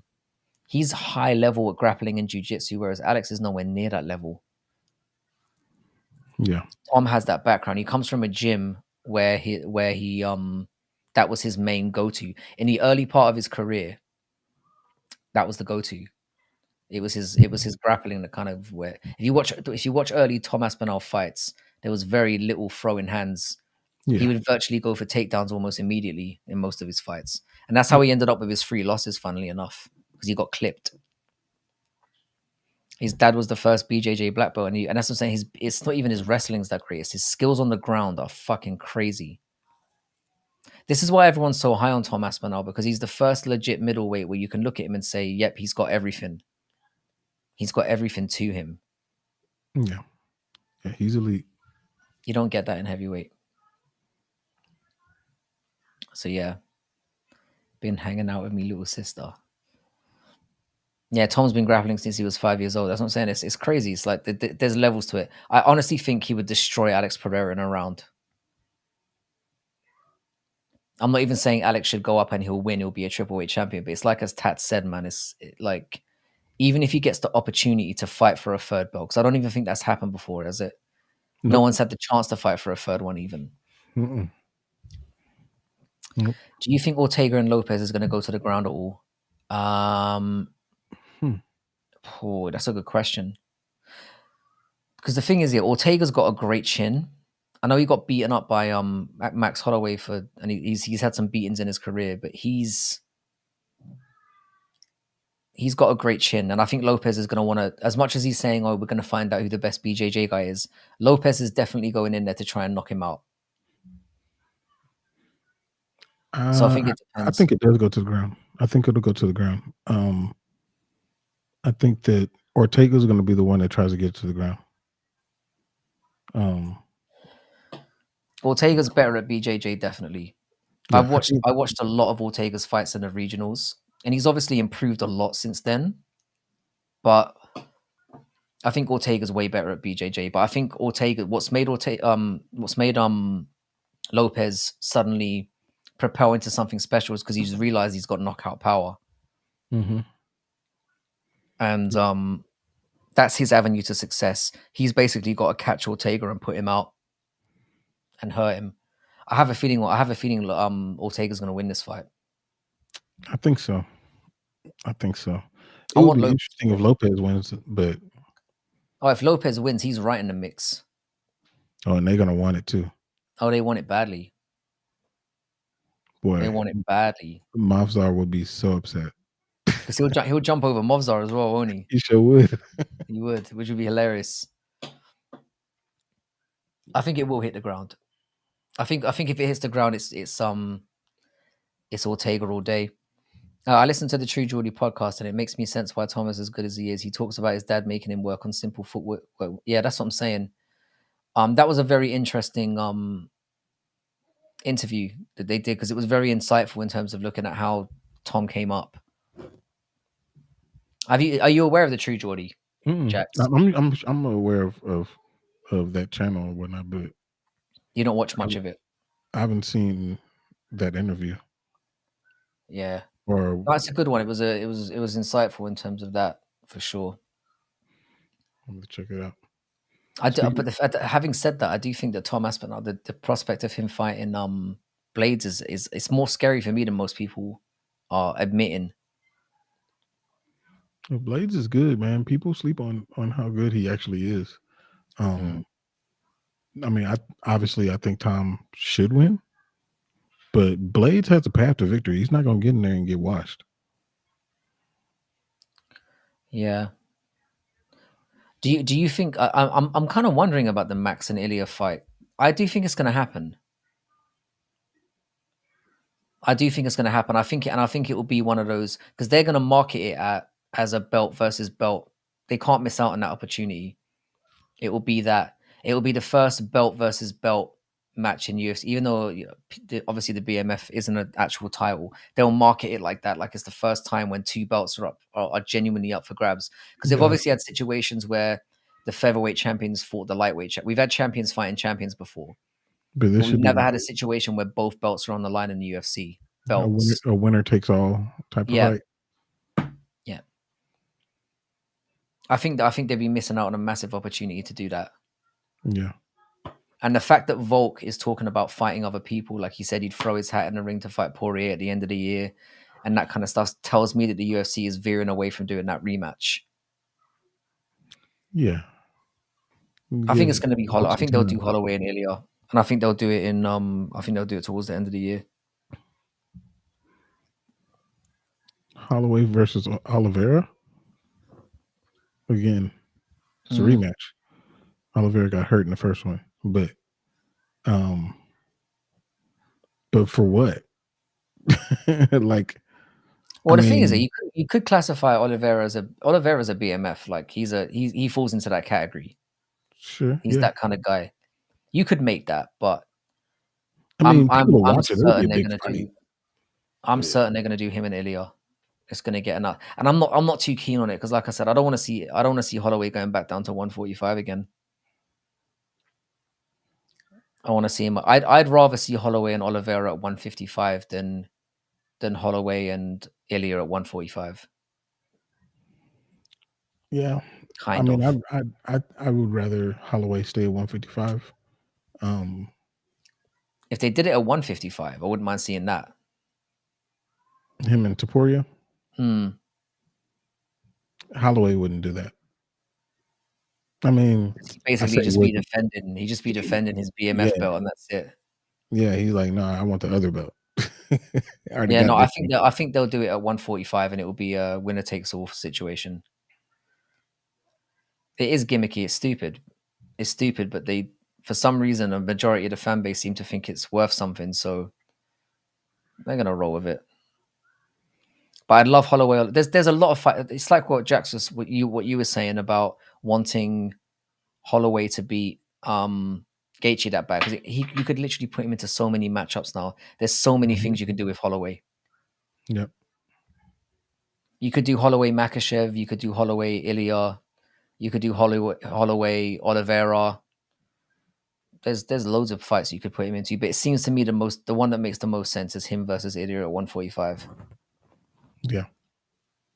It just does, and it's mostly as well, yeah, because I don't want to see Volkanovski jump back in against him too. I think Volkanovski should have another fight end of the year when all the cobwebs are cleared. He's had a chance to train and then show that he's got something back, and then go for it again. Because that rematch is always going to be there for him, just because of what he did at featherweight. He deserves a rematch. Hmm. So yeah, I like that. So you But saying there's no. that Go ahead. Volk should fight again at or fight somebody else at featherweight? Potentially, yeah. But Potentially, who? you could do Evloev. Yeah, I Mostly mean, because good. the reason why I want that fight is because I just want to see Evloev get chinned. And I know that Evloev would stand, you'd have no chance with him in the stand up, and you wouldn't be able to get Volk down and keep him down. And I just want Evloev eliminated because he's coming to the UFC. He robbed fucking Arnold Allen. And he's basically won every single fight he's won has been a decision. And it's been Mhm. awful. So I just want him Volk versus Aljo. I wouldn't say no to that either. Um, man, It's not the best fight you could make, but I wouldn't be pissed off with that. it'd be a big fight. That would suck for Aljo. Gosh, that would be, Yeah, yeah. I think Volk would kill him as he well. would. That would suck for him. Yeah, shotgun. That's why I'm like, just put him in there with Volk as a Volk tune-up fight, and just let Volk chin him out and throw him out of contention forever. Because I don't like Evloev being anywhere near the belt after the run that he's gone on. Yeah, no. The thing is, it wasn't even a grounded situation. Mark Goddard fucked that entire situation up. Allen should have won that fight. 100%. Yeah. Apparently, yeah. They're talking about Emmett and they were talking about Emmett and Lopez for a while. Yeah, I did hear that. Emmett's a weird one, yeah, because even though he's I imagine Emmett's a fight that a lot of people wouldn't want to take. Because he's not ranked that highly, but also he's fucking dangerous. You don't get your stock risen too much if you beat Josh Emmett because he's had losses, but at the same time, there's always that danger that because he's got real scary power at that weight class.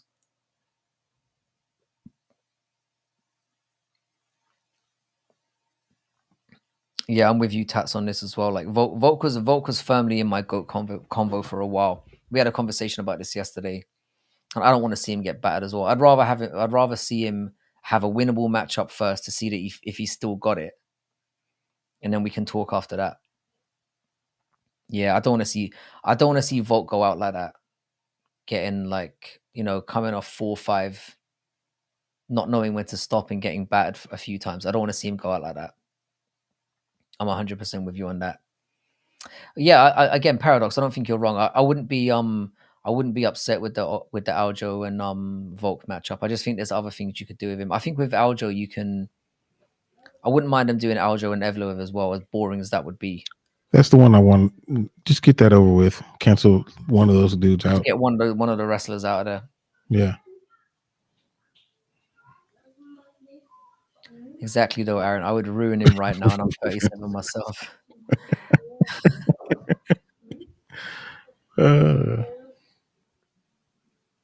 Again, there's loads of things you could do with Emmett.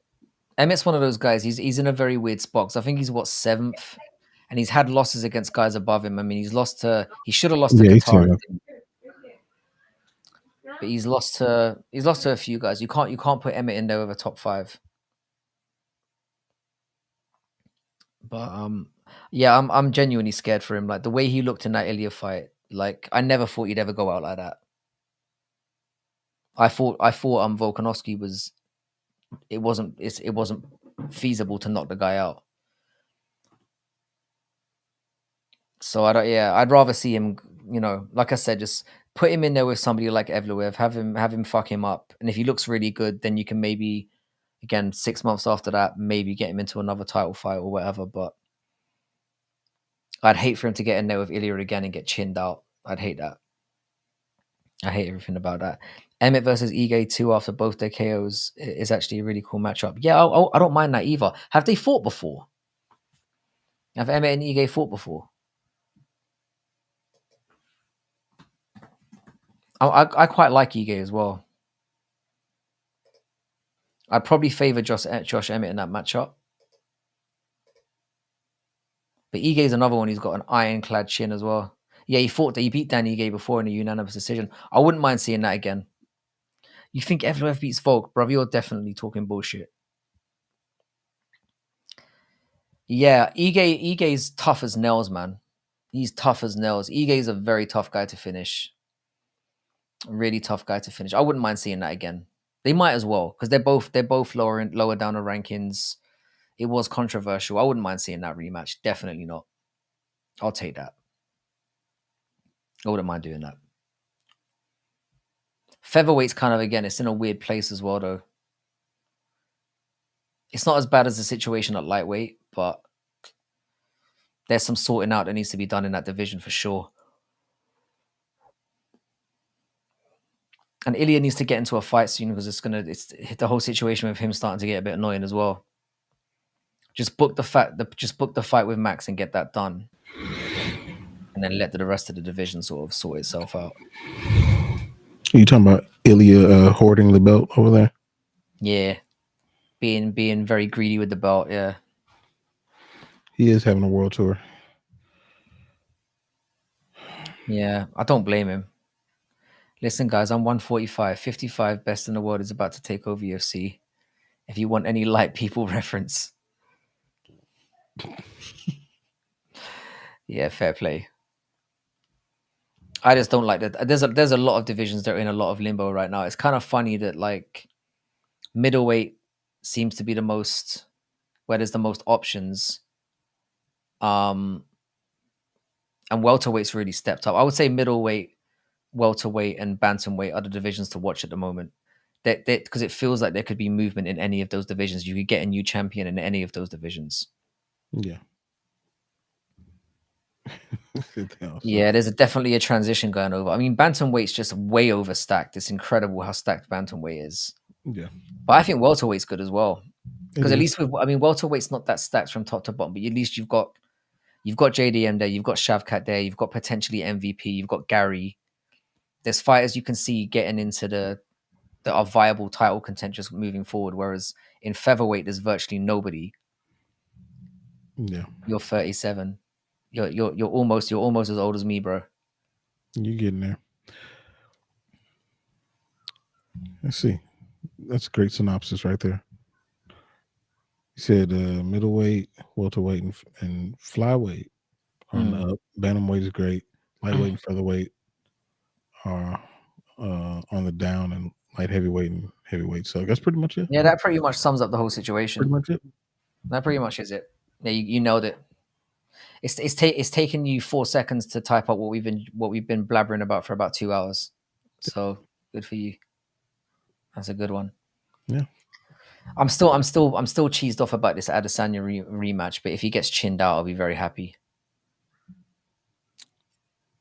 Well, we know it's not going to happen. He's going to be. No, we don't know that's not going to happen. It's possible. It's possible. I'm noticing that a lot of people are, because I know that Lucas Tracy's spoken about it. I know that MMA Guru's talking about it, and I'm not sure if they're trying to cope. But a lot of people are picking DDP. I don't see it. I mean, I don't know. I don't think it's a bad pick. I don't see it. Bad, but I just think that I really like the odds on Adesanya for that one as well. He's only like a minor favorite. Okay.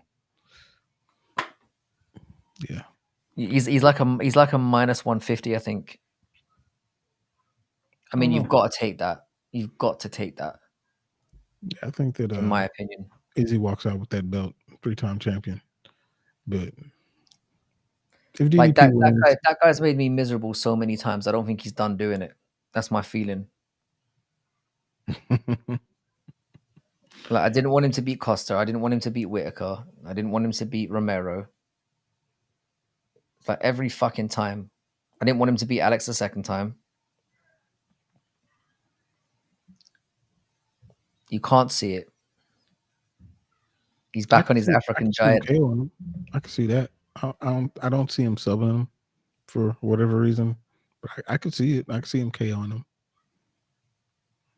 Because the thing is, like Whitaker came out on his, I think he was on a podcast or something this morning, and he was mentioning that he feels like DDP's forward pressing style is going to be too much to beat Izzy, and that's the blueprint to beat Izzy. I don't think it is, because DDP is not as defensively responsible as somebody like Strickland is. Strickland's very hard to hit, whereas DDP is crackable. He gets cracked constantly. So I don't know, man. Africa got a chokehold on the middleweight division.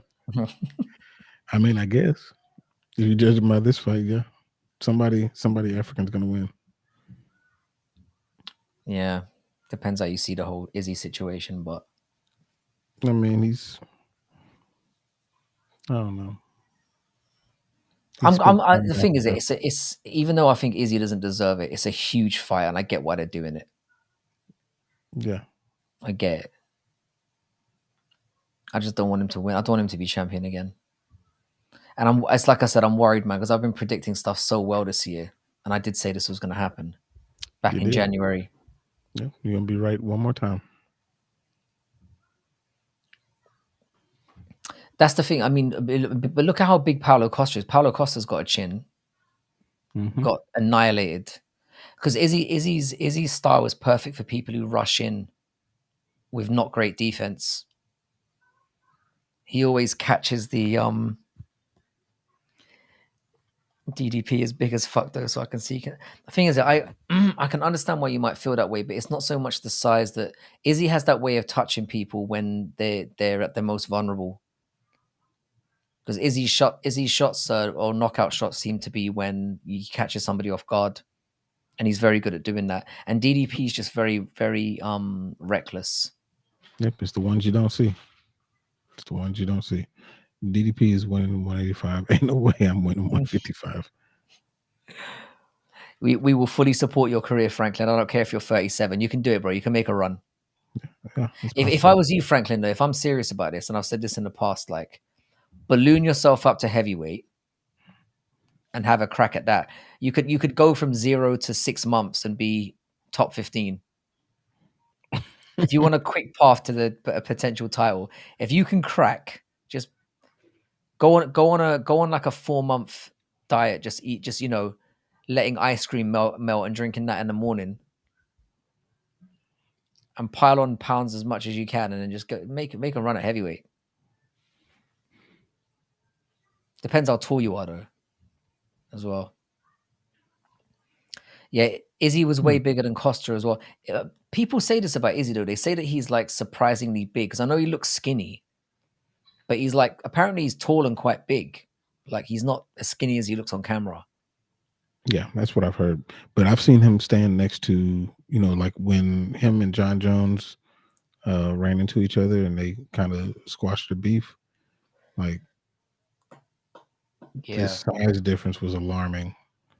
Um, so, and I understand that John was bulking up at the time, but Izzy was out of camp, not at 185.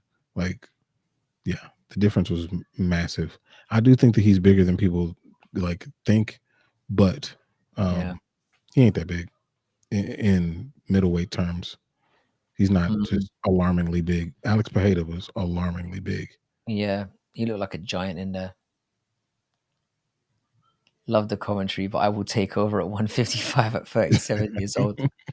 Yeah, I tell you what, you'll have a supporter on this channel, sir. Have a go. Yeah, I do like I like the fight. I mean, like I said, even deserved or not deserved, I think it's something that needs to happen, because it's already a built-in storyline. They'll have a lot of eyeballs on it, and UFC needs some wins after the year that they've had. And I think UFC Perth could be a good way of getting things back on track, because it's been a very up and down year and a lot of missteps all over the show, for For sure. sure. For sure.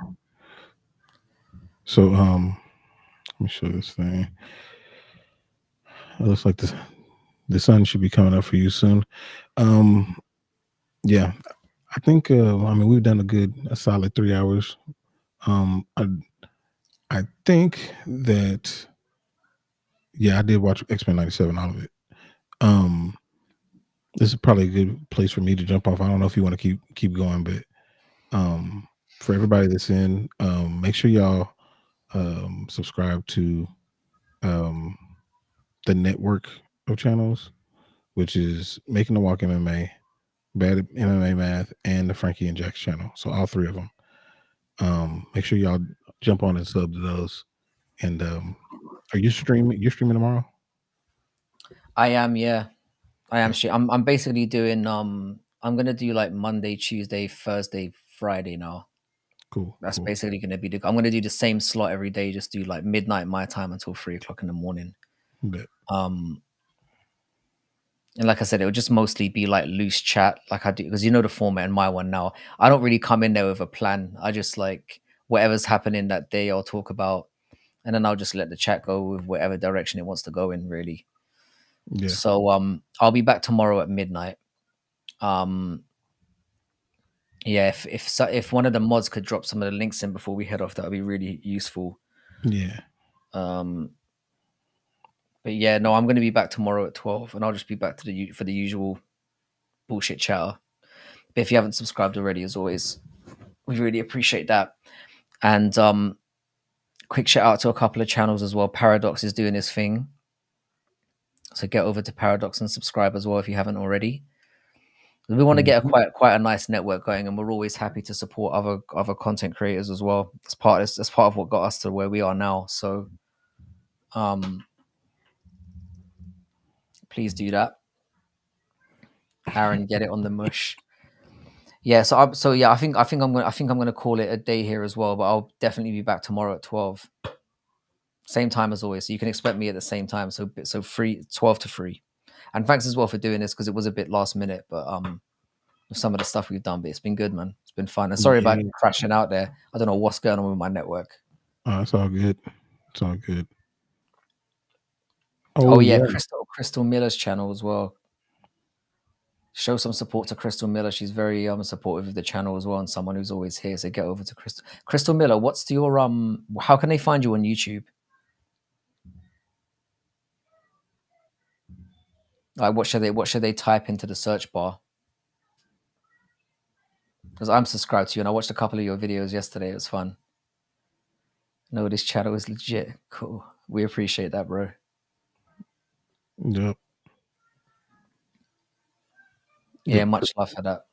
I just sub to you, Crystal, as well. You really do have roosters. There's a lot of roosters. Are they all roosters? Are they like chickens and then some roosters? Like that's a lot of. Crystal Miller 6464. Like I said, it's good. It's good that we're cultivating an environment here where everyone gets a chance to get their shout outs and to get their time in the sun. There's a lot of chickens A on lot my of rooster. chickens. So that Okay. rooster's macking out, yeah.